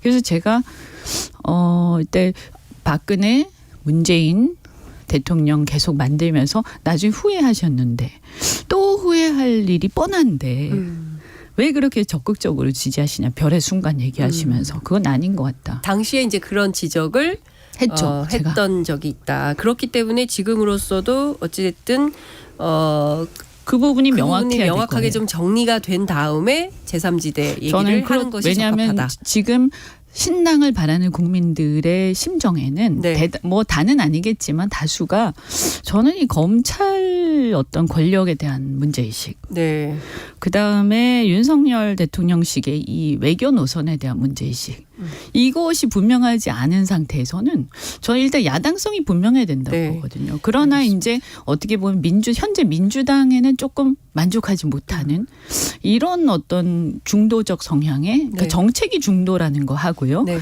야당성이 어중간하다는 거하고는 다른 얘기예요. 그죠? 네. 알겠습니다. 그러니까 어쨌든 제 정치인 이현주의 시각에서는 당시에 김종인 그 비대위원장을 그렇게 하는 문제에 대해서는 좀 입장 정리가 확실하게 필요한 것 같다. 말씀을 이런 좀 말씀을 한번 하셔야 될 것 같아요. 된다. 이런 그렇죠? 말씀을 좀 주셨습니다. 뭐 기다려 보도록 하죠. 그리고 이제 어떻게 보면 이제는 좀 젊은 사람들이 좀 해야 된다. 네, 저는 그렇게 생각합니다. 알겠습니다. 자, 윤석열 대통령 지금 국빈으로 미국 방문 중에 있는데 오늘 이틀째입니다. 관련 얘기를 좀 해보겠는데요. 가자마자 성과가 있었어요. 넷플릭스에서 25억 달러 투자 유치를 발표를 했고요. 그리고 또 투자 신고식 좀 있었는데 여기서 6개 기업에서 19억 달러 그리고 오늘 아침에 전해진 코닝에 15억 달러 그래서 총 지금까지 59억 달러 그러니까 우리 돈으로 하면 약 7조 9천억 8조에 달하는 성과가 있었다. 대한민국 1호 영업사원 실적 어떻게 평가하십니까? 넷플릭스는요. 어차피 우리나라에 투자했을 거예요. 네. 그러니까 시장을 아는 사람이면 경제를 아는 사람이라면 지금 대한민국의 어떤 우리 방송이라든지 미디어 환경 그다음에 이번에 오징어 게임뿐만이 아니라 쭉 지속되고 있는 넷플릭스 시장이 가장 커지면서 이 어떤 실험적인 하나의 어떤 테스팅 베드로서 쓰이고 있는 게 한국이거든요. 그래서 뭐 제가 넷플릭스라도 한국에 투자 결정을 했을 거고요. 아마 이것은 오랫동안 얘기가 돼 왔을 거고 사실 뭐 이걸 너무 생색내는 건 전 적절치 않다. 네, 그래서 물론 그렇다고 해서 이거 굳이 폄하할 필요도 없는데 그게 너무 또 막 선전하면 또 비즈니스를 아는 사람들이 보면 너무 그렇게 보이죠. 전 그것보다도 지금 우리 전략 산업이 큰 지금 기로에 서 있잖아요. 반도체, 배터리 뭐 이런 것들. 이번에 이제 전기차 보조금에서 완전 제외가 됐는데 일본이랑 독일이랑 달리 우리는 공장까지 현대차가 세우고 있는데도 불구하고 전혀 그때는 그때고 지금은 지금이다. 이런 태도를 미국이 보이고 있잖아요. 이 부분에 대해서 분명하게 대통령이 결론 내리셔야 될 것 같고 배터리 문제도 중국산 어떤 그 원료를 쓰는 문제에 대해서 분명하게 교섭을 하셔야 된다. 이것은 우리나라의 미래가 달린 문제고요. 지금 SK라든지 삼성은 정말 죽을 지경일 거예요. 지금 중국하고의 문제 때문에. 그래서 미국을 보면 이게 신냉전 하는데 아니에요. 왜냐하면 군행전 같았으면 미국이 지금 그 중요한 동맹국한테 경제적으로 이렇게 하겠습니까? 그렇습니다. 그때는 그때 경제적 원조 이익을 얼마나 먼저 많이 해줬어요. 했죠. 예. 그래서 그때는 정말 동맹국들하고의 확실한 그게 호혜가 있었어요. 지금은 보호무역이고 경제 면에서는 한치의 양보도 없지 않습니까? 그래서 안보적으로는 모르겠는데 경제적으로는 완전히 다른 얘기이기 때문에 우리도 뭐 립 서비스에 얼마든지 하지만 실제로는 결국 우리나라도 이 자국 중심주의의 패턴에서 우리도 이것에 적응해야 된다. 네. 그러면 우리 나름의 전략을 빨리 정리를 안 될 건 빨리 포기하고 네. 야 이거 아닌 것 같아. 미국이 절대 그렇게 할 리가 없어. 예를 들면 아까 보조금 이런 것도 네. 저는 아주 분명하다고 생각해요. 미국의 입장이. 그래서 그 전제하에서 자국의 전략을 빨리 세워서 거기 우리 국민들한테 설명을 하고 네. 대통령이 거기 최선을 다하셔야 돼요. 네. 근데 그게 할 일이에요 지금. 네, 공동성명 그리고 뭐 그 이외에 안보 관련된 넷플릭스 협약서 어떤 내용이 담길지 좀 네, 살펴보겠습니다. 그러니까요. 그런데 이 넷플릭스 관련해서 또 다른 별건의 이슈가 좀 하나가 제기가 되고 있는 것이 바로 김건희 여사에게 별도 보고한 문제입니다. 민주당에서는 이것은 문제가 있다 이렇게 보는 것 같아요. 의원님께서는 좀 어떻게 보십니까? 충분히 가능한 일입니까? 이분이 뭐 보고받을 그건 아니죠. 네. 대통령의 배우자일 뿐이잖아요. 네. 대통령한테 들을 수는 있죠. 그리고 뭐 배우자가 네, 대통령이 뭐 베갯머리에서 얘기할 수도 있고 그렇지만 본인이 조언을 해줄 수도 있고 그렇지만 공적인 일에 선을 그어야 된다라고 생각합니다. 그러니까 어려운 곳을 들여다보고 하는 거하고 국정에 관여하는 것은 엄연히 다른 거고요. 이건 국정에 해당합니까? 저는 그렇다고 보고요. 네. 국정에 관여하시고 싶으시면 선출이 되셔야 돼요. 아니면 임명이 되시거나. 트럼프도 어쨌든 사위든 누구 이방카 같은 네, 경우도 딸. 공식적으로 물론 임명을 했었잖아요. 예. 그죠? 그렇게 해서 일을 하는 것이지 사실 최순실이 왜 문제가 됐어요. 공식적인 직함이나 역할하고 위임된 범위하고 완전히 달라서 이것이 국정농단이 돼버린 거 아닙니까? 이게 국정농단에 해당된다고 보십니까? 그렇게까지 말하기는 좀 그렇지만 네. 이게 이제 심화되면 네. 이것은 이제 국정을 혼탁하게 한다고 국민들이 생각할 수 있죠. 국정 혼탁. 예. 예. 그렇게 생각할 수 있죠. 그래서 뭐냐 하면 예를 들면 이런 거잖아요. 아까도 얘기했지만 경제 그 현안이 많단 말이에요. 그중에 어디에 집중할 것이냐. 아까 말씀드린 것처럼 넷플릭스는 감사한 일이지만 그렇게 대통령이 국정 어떤 동력을 집중시키지 않아도 그들의 비즈니스적 필요에 의해서 우리나라에 투자를 할 상황이었고 이것이 뭐 그것을 숟가락 놓는다고 표현하면 좀 그렇지만 어쨌든 거기에 괜히 거기에 막 너무 많은 에너지를 하지 않아도 할 사람들이 열심히 하면 되는 거예요. 그러면 대통령이 열심히 할 것은 아까 말씀드린 지금의 우리의 운명을 좌우한 여러 가지 문제, 그다음 일본이 지금 미국의 어떤 대리인으로서 동아시아의 패권을 가지고 일본 중심의 안보 질서가 형성되는 와중에 우리는 그러면 어떤 스탠스를 취할 거냐, 그 밑에 들어갈 거냐 하는 그 부분에 대해서도 아주 정확하게 하지 않으면 이거 빼도 박도 못 하거든요. 근데 이런 것들에 대해서 고민을 하고 사람들의 얘기를 들으셔야 돼요. 네. 근데 지금 그렇게 해도 시간이 없을 상황에 그리고 도청 문제도 국민들을 대변하는 거잖아요. 본인이 알아서 하는 게 아니에요. 국가 원수니까. 그러면 이 문제에 대해서도 우리가 뭐 그렇게 대놓고 막 할 수는 없더라도 좀 따끔하게 한마디는 해야 되는 거거든요. 네. 근데 좀 스탠스 이상하잖아요. 그럼 국민들의 자존심이 짓밟히는 건데 이런 부분들에 대해서 나라의 운명을 책임지고 위임받은 사람에 대해서 자꾸 옆에서 다른 쪽으로 중심을 옮겨가면 이것이 우리가 정말 가야 할 길에 여기에 100% 내지 99%의 에너지를 쏟아야 될 곳에 자칫 에너지 안 쏟아도 다 알아서 잘 되는 것 하느라고 거기에 에너지가 막 국정 에너지가 모이는 거죠. 그런 일은 저는 바람직하지 않다 이렇게 봅니다. 그렇군요. 야당에서 이 문제를 그냥 넘기지 않을 것 같은 분위기가 좀 있어서요. 관련해서 어떻게 진행되는지 좀 지켜보도록 하겠습니다.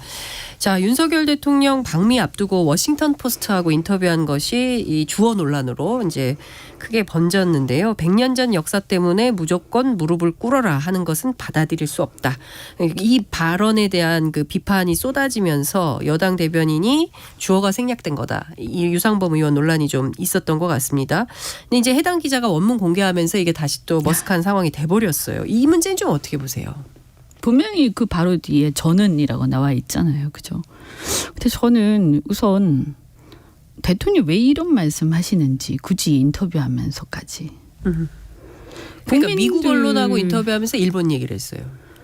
그러면서 네. 뭐 얘기할 수 있어요. 그래서 대한민국 국민들도 그렇고 우리 일본하고 서로 협력적 관계를 잘 해나가고 미래지향적 관계를 맺어갈 생각이다. 이런 정도는 얼마든지 얘기할 수 있죠. 또 국민 의사하고 그렇게 반하지도 않고요. 근데 100년 전 역사 때문에 무조건 무릎 꿇으라 하는 것은 받아들일 수 없다. 대통령이, 그러니까 대한민국 대통령이 누구를 대변하시는 거예요 지금? 그죠? 이거는 정말 충격적인, 워낙 이런 말씀 많이 하시다 보니까 사실은 충격의 강도가 점점 약해지고 있긴 한데 너무나 충격적인 표현이에요. 그리고 두 번째, 왜 여당에서는 이걸 가지고 편집해서, 그죠? 말을 분명히 전원이라고 했는데 이거는 까면 다 나오는 거 아닙니까? 그런데 그것을 갖다가 왜곡해서 얘기하냐 이런 얘기예요. 그러면 국민들이 볼 때 여당이 거짓말한다, 우긴다 이렇게 생각하고 여당에 대한 이미지가 완전히 추락하는 거 아닙니까? 저는 내용도 중요하지만 이렇게 중차대한 국제관계, 우리의 스탠스와 관련된 얘기를, 우리 운명과 관련된 얘기를 하면서 거짓말하는 건가? 사실과 다른 얘기를 막 우기네 뻔히 알면서, 그럼 그 사람들에 대한 신뢰, 이것은 완전히 무너지는 거예요. 몇 번 앞에서도 그 전에도 바이든 날리면부터 해서 그 신뢰가 무너지는 상황들이 계속 왔는데 네. 더 이상 이렇게 되면 이제 그 양치는 그 목동 네. 얘기가 되는 거죠. 그죠? 근데 이제 대통령실에서는 이렇게 반박합니다. 이번에 윤석열 대통령 발언은 김대중 오부치 선언을 이끌었던 그 김대중 전 대통령 연설문에도 이런 내용이 나오는데 50년도 안 되는 불행한 역사 때문에 1500년에 걸친 교류와 협력의 역사 전체를 무의미하게 만든다는 것은 어리석은 일이다. 이렇게 이제 인용을 했어요. 이게 왜냐하면 김대중 대통령 당시 연설에 포함되어 있는 문장이긴 합니다만 뭐 잠깐 식민 지배라고 할 수 있을까요? 36년 정도. 아니 근데 35년인데. 저는 이걸 지금 현재 상황에서 김대중 오부치 선언을 갖고 와서 인용하고 비교하는 것 자체 적절치 않다. 오부치는요, 그 당시에 일본의 정계 분위기는 지금하고 달랐어요. 네. 아베부터인가 그 직전부터인가 일본의 정계는 특히 자민당의 노선이 바뀌었습니다. 아베부터. 네, 바뀌었죠. 이거를 대통령이 모르시나? 혹시? 국민들은 모를 수 있지만 대통령이라면 일본 정계의 노선이, 특히 한국 관련 노선이 분명히 바뀌었다는 걸, 이게 뭐 역사 수정주의로 가버린 거 아닙니까 지금. 그죠? 그러면서 재무장을 확실히 하겠다라는 쪽으로 확고히 가버렸어요. 그래서 아베가 완전히 이제 앞장서서 한 거 아닙니까? 그래서 지금은 그 노선상에 있기 때문에 오부치 때하고 완전히 다른 상황이에요. 그래서 네. 그 당시에 이제 한국하고 우리 잘 지내면서 그 전에 있었던 일들에 대해서 우리가 사죄한다는 어떤 취지의 그런 분위기 속에서 네. 그래 사죄를 하니까 우리가 더 이상 이 정도 했으면 우리도 그냥 좋게 해서 가자 이렇게 하는 거 하고 네. 당장 독도 우리 땅인데 내 나라부터 시작해서 네. 뭐 그다음에 사죄를 하기는 뭘 하냐. 뭐 옛날에 모든 역대 일본 정부의 어떤 그런 걸 개성한다. 그 얘기는 극우적 관점까지 개성한다는 얘기 아니에요. 네. 그래서 역대 애매모호하게 내각에. 사죄에 대한 표현을 전혀 현재 상황에서 쓰지 않으면서 하는 거 하고 어째 같습니까? 네. 그래서 왜 역사에서 배워야 된다고 하면서 과거의 역사, 현대사 이후에도 일본 정계의 어떤 시각이 어떻게 달라지고 지금 일본이 무슨 생각을 하고 어떤 전략을 갖고 있는지를 모르고 이 얘기하시는 건가? 누가 얘기 안 해주시나? 그러니까 참모들의 문제를 지적하는 분들도 계십니다. 그러니까 대통령이 뭐 주장하실 수는 있지만 참모들과의 토론을 통해서 인터뷰의 기조라든가 연설의 기조 이런 걸 정할 텐데 참모들은 어떤 입장인가 이런 걸 궁금해하는 시각도 있어요. 그러니까 참모들이 얘기를 안 해주거나 그럼 다 잘라야죠. 그리고 만약에 얘기를 해줬는데 대통령이 안 들으시는 건지 네. 둘 중에 하나잖아요. 지금 뭐 들어도 한기를 흘리고 있을 수가 없고요. 더더군다나 예를 들어서 100년 전의 역사에 너무 연연하지 말아야 된다라는 얘기만 해도 국민들이 화들짝 할 텐데 받아들일 수 없다라고 하면서 일본의 얘기를 대변하셨어요. 일본 입장을. 그래서 일본 내에서도 이 정도 얘기는 잘 안 나오는 얘기잖아요. 예, 그렇죠? 그러니까요. 그 MBC 인터뷰 앞서 이제 잠깐 짚어주시긴 했는데 이 도청 관련해서 친구가 친구를 감시하느냐라고 앵커가 물으니까 윤 대통령 답변 내용이 한국 언론에 보도된 것입니다. 일반적으로는 현실 세계에서는 그것이 국가 간에 금지된 것이라고 생각하지 않는다. 가장 중요한 것은 신뢰다. 당신이 그런 신뢰가 있다면 당신은 흔들리지 않는다. 이렇게 무슨 설명. 소리 하는 겁니까? 당연히 금지돼 있죠. 도청이 허용된 나라가 어디 있어요. 그죠? 변호사님이시죠. 네, 도청이 도청은 무조건 다 불법이에요. 도청이 허용된 나라가 어디 있나요? 저는 그 처음 들어보는 얘기고요. 주권을 침해하는 거예요. 다만 공공연하게 불어가 되고 금지가 돼 있음에도 불구하고 우리가 어떤 전략상 서로가 어떤 이런 부분들에 대해서 서로가 다 도청하는 게 현실이다. 네. 이 정도 얘기하면 모르겠지만 금지돼 있죠. 그리고 우리가 몰랐으면 모르겠죠. 알았잖아요. 근데 네. 가만히 있어. 그럼 우리의 주권을 포기하는 거예요? 이럴 때 명확하게 해줘야 돼요. 이거는 미국하고의 동맹하고 아무 상관이 없어요.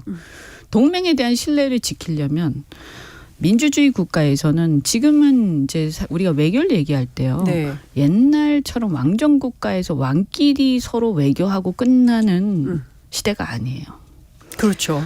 국가의 이익 집단 그리고 야당 그리고 전반적인 국민의 여론까지 설복시키지 못하는 외교는 절대로 실패합니다. 네. 특히 민주주의 국가에서는. 네. 그죠?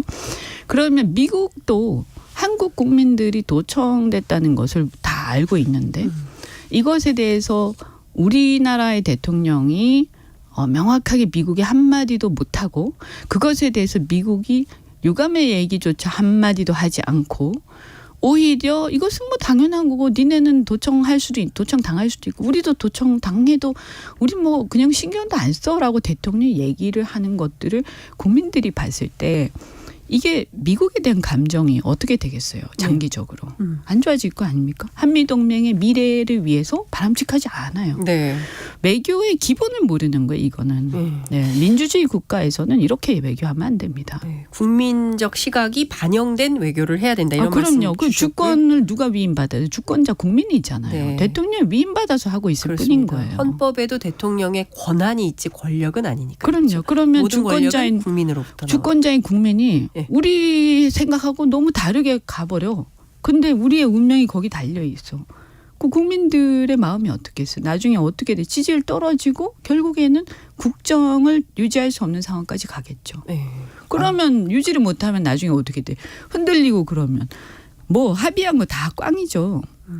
그러니까요. 참. 네. 아유, 의원님 굉장히 우려스러운 시각 전해주셨는데 어찌됐든 오늘 밤 역사적인 한미 정상회담이 열립니다.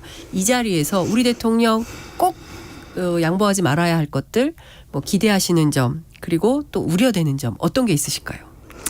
저는 이렇게 너무 환대하는 거에 이렇게 넘어가면 안 된다. 대통령은 국민을 대변해서 그 자리에 계신 거기 때문에 비록 미국한테 불친절함을 당하더라도 네. 우리 이익을 관철시키는 게 훨씬 더 중요하다. 근데 미국하고 관계는 우리가 장기적으로 잘 가야 되지만 장기적으로 잘 가기 위해서 우리 국민들의 민심을 전달할 필요가 있고요. 저는 특히 아까 말씀드린 것 전략 산업에 대한 우리의 네. 이것을 확보하는 것이 가장 지금 절실하고요. 두 번째는 안보와 관련해서 태평양 동아시아적 정세에서 일본에 종속되는 일본 중심의 어떤 패권적 질서 속에 우리가 거기에 세트로 껴가지고 그냥 거기에 함께 움직이는 이런 상황은 우리가 역사적으로 우리 국민이 절대 받아들일 수 없기 때문에 우리가 한미동맹 충실히 하겠지만 네. 절대적으로 일본 문제는 협력 정도의 수준을 넘어가기는 어렵다. 네. 예, 그리고 그것은 일본의 태도도 지금 굉장히 우려스럽다. 근데 분명히 선을 그으셔야 돼요. 네, 알겠습니다. 왜냐하면 그 미래에 일본이 언제까지나 또 이런 어떻게 일본의 얼굴이 바뀔지. 그죠? 아무도 모르는 거고요. 그렇습니다. 예, 그리고 중국에 대해서도 우리가 중국을 경계는 해야 되죠. 그렇지만 바로 옆에 붙어 있고 경제적으로 상당히 의존하고 있잖아요. 그래서 이 부분에 대해서 굳이 앞장서서 행동대장돼서 적을 만들 필요가 없다. 네. 알겠습니다. 아유, 의원님 그 시간이 어떻게 지나가는지 모르게 시간이 너무 많이 지나가지고 오늘 말씀은 여기까지 들어야 될 것 같습니다. 고맙습니다. 네, 고맙습니다. 감사합니다. 네, 지금까지 이현주 전 의원과 보수의 품격 함께했습니다. 감사합니다. 최영일의 시사본부는 여러분과 함께합니다. 짧은 문자 50원, 긴 문자 100원이 드는 샵 9730. 라디오 어플 콩과 유튜브는 무료로 참여하실 수 있습니다.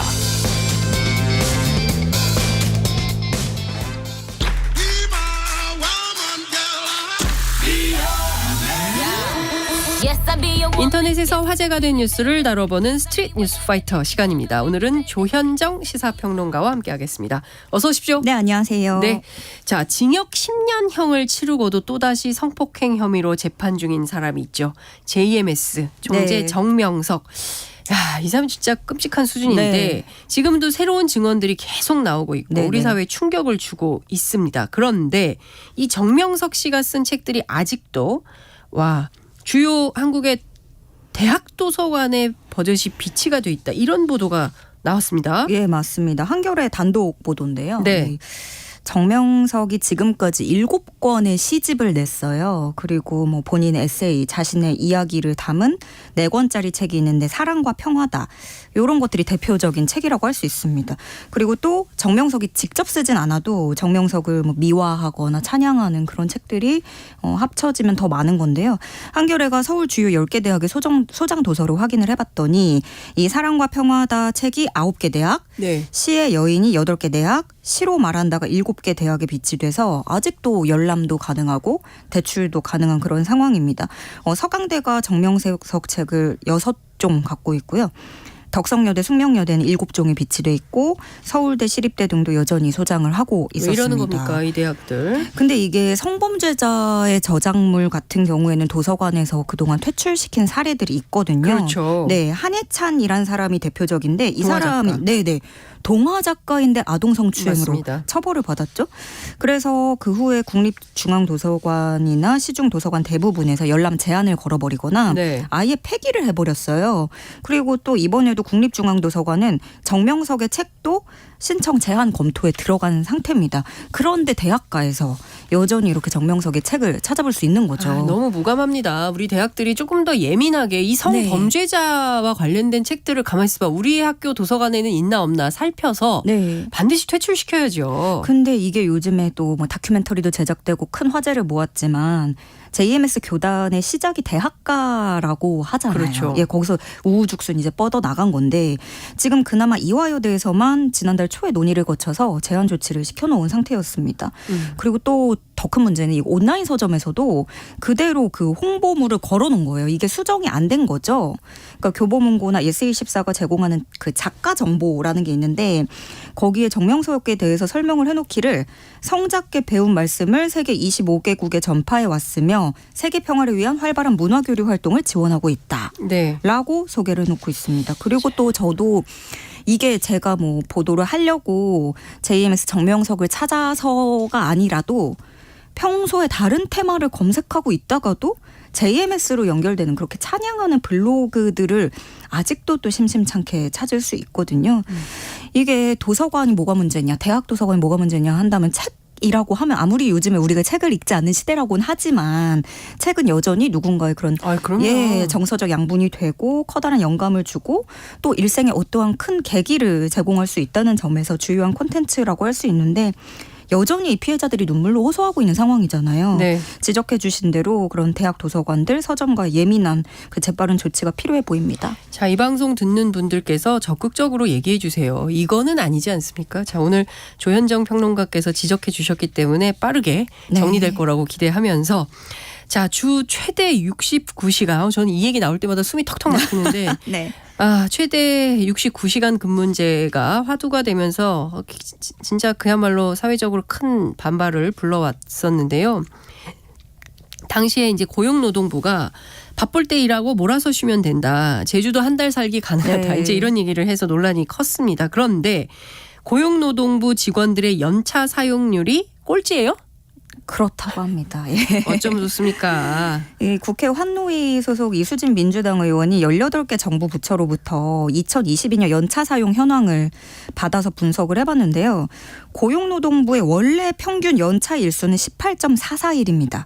근데 실제로 사용한 건 9.8일에 불과했습니다. 그리고 이 사용을 하지 못한 비율이 46.8% 절반에 달하는데 18개 부처에서 연차 못 쓴 평균 비율이 32% 보니까 이거보다 훨씬 높았고 네. 꼴찌였고. 근데 고용노동부 측에서 그랬잖아요. 한 달 몰아서 쉴 수 있다. 예. 장기 휴가 가라. 제주 한 달 살이 해라. 이렇게 했었는데 그렇게 권장한 정부 부처가 정작 내부에선 절반이 연차를 소진하지 못한 겁니다. 그래서 공무원도 못 쓰는 연차를 일반 기업 노동자가 쓸 수 있겠냐. 고용노동부도 이행하지 못하는 일을 힘없는 노동자들에게 하라니 말이 안 된다. 노동 착취부였냐. 공무원들은 남은 연차 수당이나 받지 민간 중소회사 사람들 보고 뭘 어떻게 하라는 거냐. 이런 볼멘 소리들 나오고 있습니다. 네, 장관님, 이정식 장관님, 자 들으셨죠? 네, 노동부가 먼저 앞장서서 연차 소진할 수 있도록 해주십시오. 자, 전세 사기 피해가 전국 곳곳에서 터져 나오면서 파장이 커지고 있는데요. 나쁜 집주인의 신상 정보를 공개하는 사이트가 등장했다. 그렇습니까? 네, 홈페이지 이름 자체가 나쁜 집주인이에요. 네. 그 전세 보증금 안 돌려주는 나쁜 임대인들 이름, 사진, 생년월일, 주소 이런 신상 공개가 나와 있습니다. 그 대표적으로 우리가 그 지난해 사망하면서 큰 파장을 일으켰던 빌라왕 김모 씨 있잖아요. 네. 그 사람도 올라와 있고. 빌라왕이라는 표현도 부적절한 것 같아요. 네, 그런 표현 쓰면 지적도 안 됩니다. 이미 빌라 있어요. 사기꾼입니다. 예. 맞습니다. 저부터 시정을 하겠습니다. 예. 일단 그러면 빌라 사기꾼 김모 씨, 예. 그리고 또 보증금 가로챈 혐의를 받는 중개보조원도 올라와 있고요. 이런 식으로 뭐 공개해버리고 고발성, 폭로성의 글들도 있지만 그것뿐만이 아니라 어떤 피해자들이 혼자서 어려우니까 좀 모여서 이야기할 수 있도록 통로를 제시하기도 해요. 예를 들어서 단체 대화방 링크를 올려놓는다거나 커뮤니티 주소 이런 것들이고 또 전세 사기를 어떻게 하면 피할 수 있는지 그런 방법 등도 올라와 있습니다. 이건 개인이 만든 사이트예요. 그래서 이제 누군가가 또 피해 내용을 제보를 하면 그 운영자가 관련 서류를 검토를 하고 임대인에게 이제 통보를 합니다. 당신의 신상 공개를 하겠다. 네. 그러고 나서 2주를 기다렸다가 2주 뒤에 홈페이지에 신상을 공개해버리는 그런 방식입니다. 근데 워낙에 너무 이제 힘드니까 네. 급기야 이런 사이트가 나온 거잖아요. 그래서 반가워하시거나 뭐 옹호하는 여론이 아무래도 커 보입니다. 그렇지만 그러면서도 운영자가 법적 처벌을 받진 않을까 그런 것들을 염려하는 분위기도 엿보이는데요. 그렇죠. 아무래도 예. 이게 신상을 공개하는 것이기 때문에. 네, 예. 그때 그 배드파더스가 제일 대표적일 거예요. 그러니까요. 예, 많이들 떠올리실 텐데 딱 그 방식입니다. 배드파더스 운영자도 명예훼손 혐의로 재판에 넘겨졌는데 1심에서는 무죄였어요. 공익성이 좀 있다라고 판단을 한 거죠. 근데 2심에서는 공익보다는 비방의 목적이 있다라고 재판부가 판단을 해서 유죄 판결을 내렸습니다. 지금 대법 판결을 기다리고 있는 중이고요. 또 공개된 내용이 사실이라고 하더라도 우리나라에서는 이제 신상 정보를 공개하면 그 처벌받을 수 있잖아요. 네, 우리 또 굉장히 네. 개인정보 까다롭습니다. 네, 뭐 사실 적시 얘기도 예, 있고. 사실 적시의 명예훼손. 네, 그리고 또 한편으로는 무고한 사람의 신원이 자칫 공개될 수도 있다라는 그런 부작용도 있겠죠.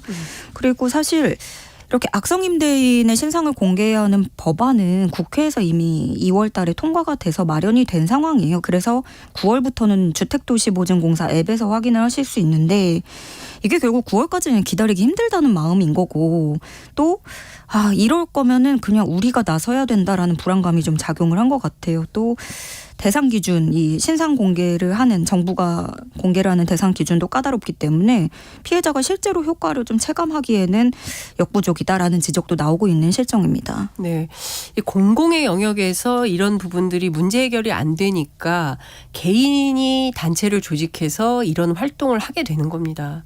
그러니까 저는 진짜 공공의 역할이 정말 네. 중요해요. 그런데 진짜 이게 안 돼서 늘 걱정입니다. 자, 마지막으로 참 다행이고 기적 같은 소식인데요. 20대 병사가 지뢰를 밟아서 발목을 네. 절단한 위기에 처했는데 6개월 만에 드디어 두 발로 걸을 수 있게 됐다. 이런 소식 굉장히 많이 국민들께서 응원해주고 계시다고요? 네, 이런 기적 같은 소식이 벌어지고 보도가 되고 또 며칠이 지났는데도 온라인 커뮤니티에 지금 막 퍼지면서 이 관련 영상 조회수가 엄청 빠르게 올라가고 있어요.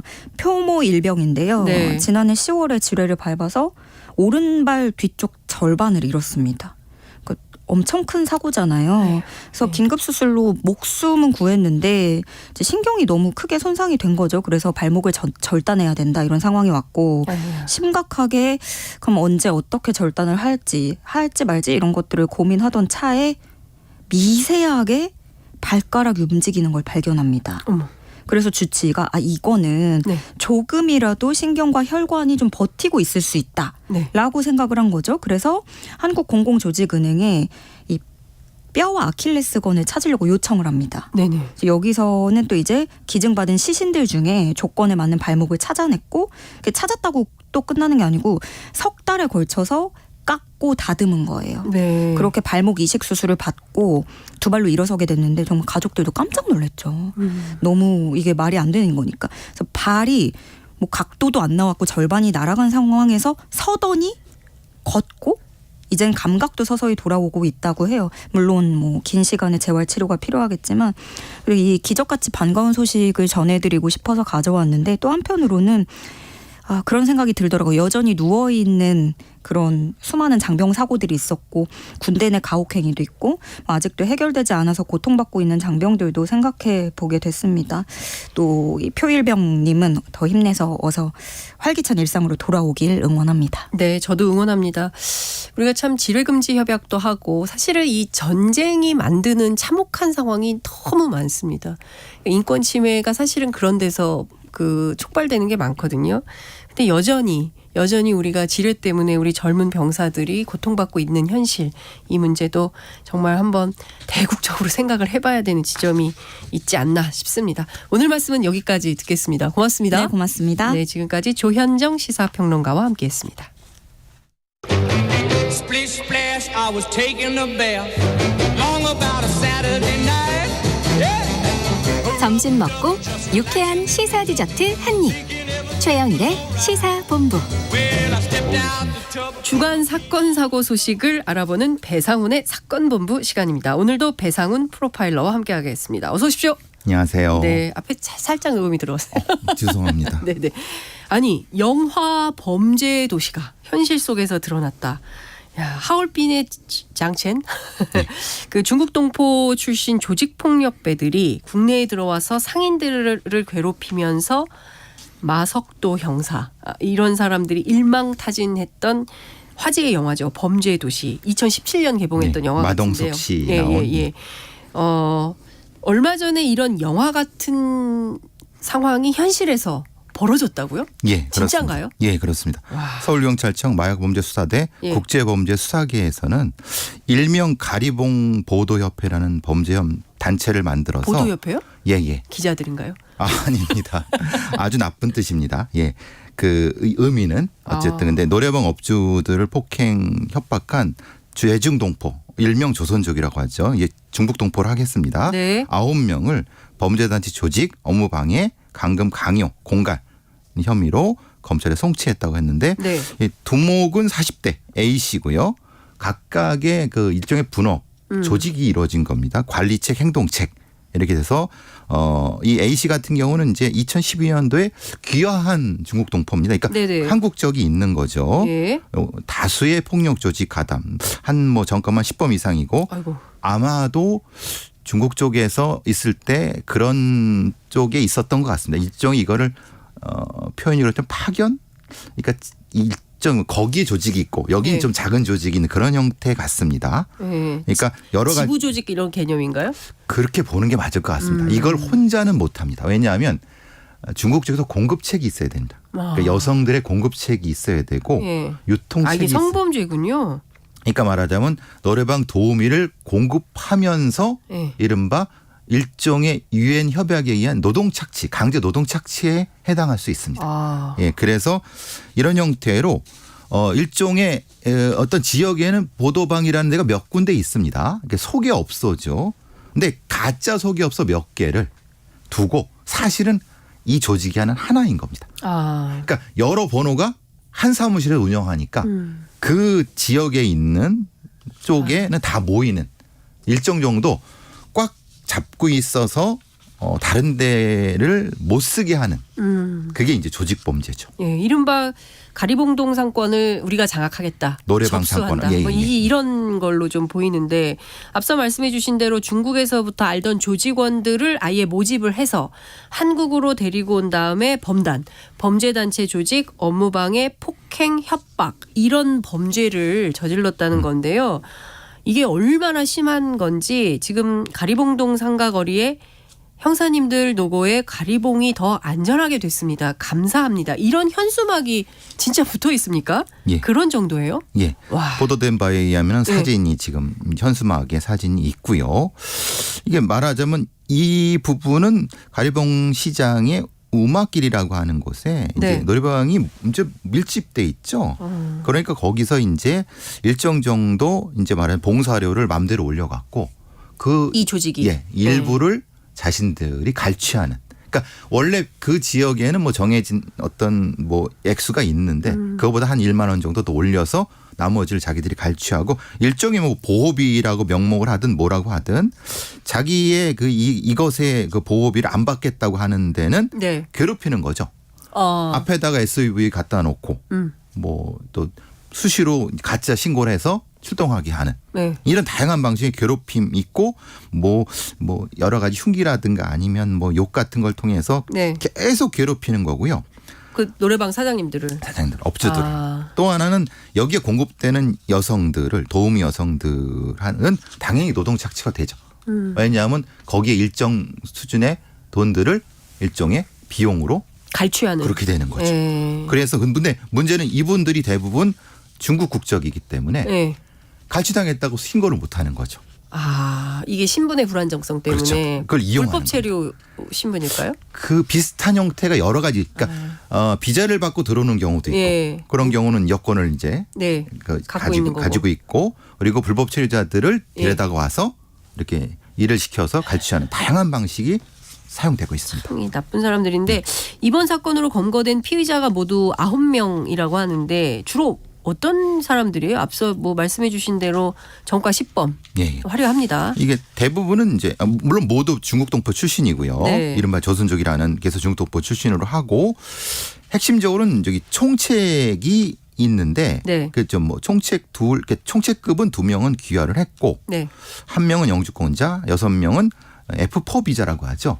재동포 비자를 네네. 받는 형태인데 이거 여기서 아셔야 될 것은 뭐냐면은 여기서 총책이라고 하는 사람들이 사실은 중국 쪽에서는 일종의 바지로 볼 수 있습니다. 그러니까 파견 사장 정도라고 생각하시면 될 것 같고요. 네. 애초에 뭐 이름이 뭐든 뭐 예전엔 삼합회 같은 이름을 불렀지만 중국에 있는 범죄 단체들이 일종의 세력을 확장하기 위해서 한국에 이런 거점을 마련하는 방식이 되는데 어떤 범죄단체 조직들을 일종의 거기서 선발해서 보내는 방식들이 있을 수 있습니다. 그러니까 파견하는 방식으로 범죄자들을 파견하는 거예요? 사실 예. 참나. 왜냐하면 우리나라에 어떤 귀화할 때 일정 정도 뭐 이제 이런 돈이 있고 여유가 있는 형태의 사람들이 비교적 귀화가 잘 되죠. 그렇죠? 근데 그렇지 않고 가난한 중국 동포들은 오히려 우리나라에서 열심히 살려고 하는 사람들은 안 되는. 그러니까 이게 참 이런 사람들 때문에 그렇죠. 억울한 제중 동포들이. 한국으로 오는 그 중국 동포들이 오해받고 차별받고 범죄자 낙인 찍히고 취급받고 이런 그 차별받고 이런 일이 생기는 겁니다. 이 나쁜 사람들 잡아야. 그래서 제가 그 한동훈 장관이 이민청 말씀하실 네. 때 이민청이 중요한 게 아니라 지금 들어오고 있는 귀화 이런 부분에 대한 이런 부분이 악화가 양화를 구축하면 안 되지 않습니까? 그렇죠. 흔히 막 우리나라에서 열심히 일할 수 있는 성실한 시민이 될 수 있는 사람을 그렇습니다. 보고 범죄자들은 못 들어오게. 그러니까 이 부분이 기본이 돼야지 그러니까요. 이런 형태가 되는 건데 지금 그게 안 되고 있는 상태이기 때문에 오히려 거꾸로 네. 중국의 범죄자들이 세력 확장의 기회로 삼고 있다는 한국을 것이 그렇죠. 그 그게 발판을 가리봉동으로 삼는 겁니까? 그렇죠. 야, 이거 안 됩니다. 이번에 보니까 조직원들이 마약도 갖고 있고 또 투약도 했어요. 이거 말고도 또 밝혀지지 않은 다른 범죄, 일당 이게 있을 수 있는 거 아닙니까? 앞서 말씀드린 것처럼 네. 지금 드러난 어떤 범죄자들은 빙산의 일각 아니면 아까 말씀드린 바지일 가능성이 높습니다. 왜냐하면 그러니까 암약하고 있는 또 다른. 그래서 이런 조직 범죄의 핵심은 뭐냐면 그 암약하고 있는 상선의 상선을 네. 중국의 당국과 같이 잡아야 되는데 공조해야 됩니다. 근데 아시다시피 지금 중국과 관계가 사실은 안 좋지 않습니까? 다양하게 안 좋습니다. 안 좋은데 그래도 그러면 범죄는 그렇죠. 근데 네. 중국의 공안은 이거를 일종의 뭐라고 하나 거래 조건 딜 같은 걸로 한다는 겁니다. 그러니까 관계가 좋을 때는 그쪽에 우리 범죄자들을 잡아서 잘 협조가 되는데 안 좋을 때는 그걸로 딜을 하는. 그러니까 이게 그러면 안 되는데. 근데 중국은 사회가 그런 사회인데 어떻게 하겠습니까? 그러니까 이런 문제 때문에 범죄는 같이 잡아야죠. 그렇죠. 예. 그래야 되는 부분 때문에 됩니다. 지금은 그래서 분명히 다른 일당이나 이런 것이 있을 거라고 생각을 하고 사실 마약이나 여기 더 없는 거는 일종의 도박이라든가 다른 형태의 착취범죄들이 분명히 존재합니다. 네. 아 근데 또 저희가 이런 보도를 하면 또 이제 특정이 되니까 또 지금 가리봉동, 대림동 일대에 살고 계신 우리 시민들께서 아유 우리 동네 그렇지 않은데 이것 때문에 무슨 범죄 도시처럼 이미지가 나빠져요. 그렇게 너무 말씀하지 마세요. 이러실 수 있다고 생각하고 저는 그 말씀에 충분히 맞습니다. 공감합니다. 우리가 그렇게 해서는 안 되는데요. 지금 앞서 이제 영화 범죄도시 말씀해 주셨잖아요. 이 영화 2004년, 2007년 왕건이파, 흑사파 이 사건을 모티브로 했다면서요. 예, 그때는 금천 경찰서에서 했던 강력팀에서 했던 사건을 범죄도시 1, 2 한 거죠. 영화로 만든 거죠. 네. 근데 이제 문제는 이게 일종의 이런 사람은 중국 쪽에서 범죄 혐의 있는 사람들을 이렇게 보내는 과정에서 오게 되는 과정에서 주로 거점을 확보할 수 있는 데가 이런 데기 때문에 그런 거지 거기에 나쁜 사람만 모여 있는 건 아닙니다. 그렇습니다. 예, 그건 명확히 하는 게 좋을 것 같고요. 그렇기 때문에 이건 뿌리를 뽑아 발본색원을 할 때 좋은 그러니까 성실한 시민들은 보호를 해야 되는 거죠. 그렇습니다. 근데 이제 언론 인터뷰를 보면 보복이 두려워서 상인들이 신고를 못하는 경우가 있다. 이것도 사실일까요? 예, 왜냐하면 지금 이 조직 범죄를 단속을 했는데 그리고 잡았는데 문제는 그 윗선을 지금 못 잡은 거예요. 그러니까 지금 A라고 하는 사람은 진짜 조직의 수괴인지 저는 사실 의심이 듭니다. 그러니까 상인들도 어차피 저 A라는 사람이 잡혀다가 누군가 또 누군가 들어올 텐데 그때도 지금처럼 이 범죄단체 조직에서 잡아줄 거냐. 왜냐 대통령이 한 말씀 하셔갖고 조직범죄 싹 잡는다고 하는데 실제로 조직범죄를 전담하는 조직이 우리 경찰에는 사실은 경찰서마다 단단히 없거든요. 그래요. 그러니까 이 문제는 이거를 꾸준히 할 수 있는 어떤 이 꾸준이나 이런 게 있다고 하면야. 그러면 서울청 차원에서 좀 뭐 조폭 그 단속반 이런 거 있긴 아까 말씀드린 게 있는데 문제는 그게 모든 거를 이렇게 모니터링하지는 않는다는 겁니다.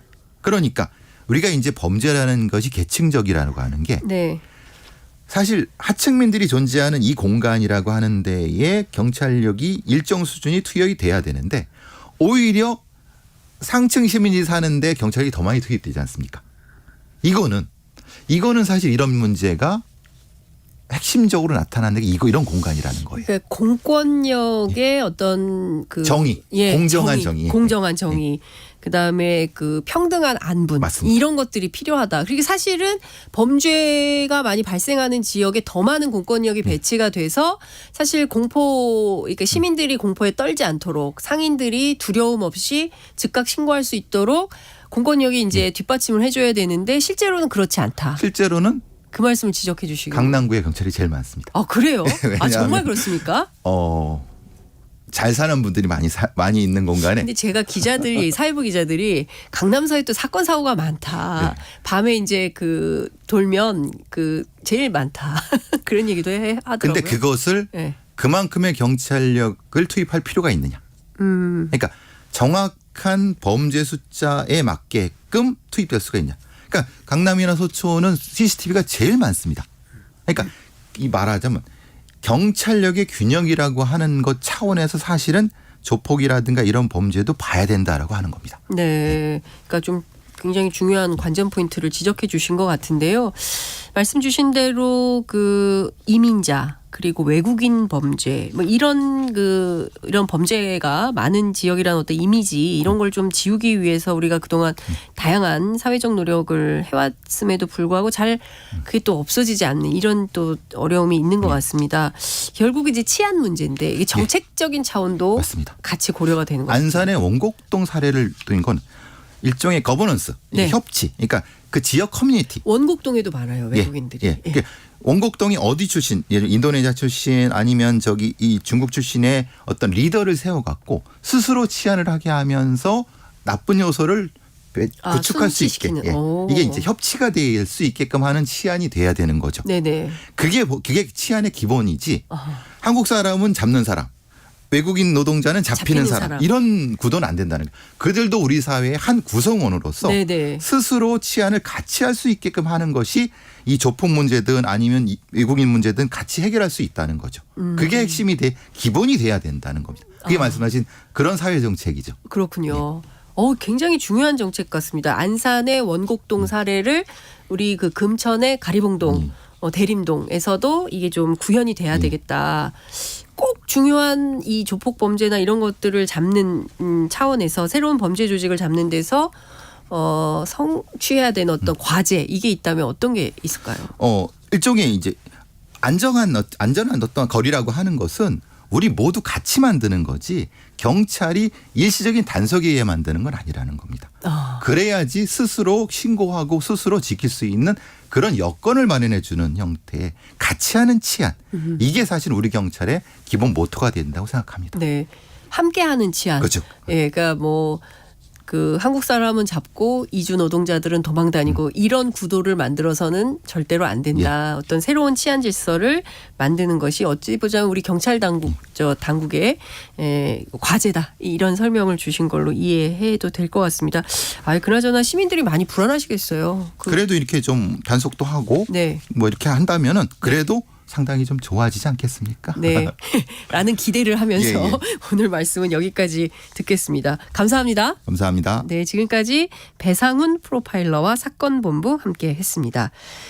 자, 최영일의 시사본부 오늘 준비한 소식은 여기까지입니다. 저는 건강상의 이유로 자리를 비운 최영일 평론가를 대신해서 진행을 맡고 있는 장윤선이었고요.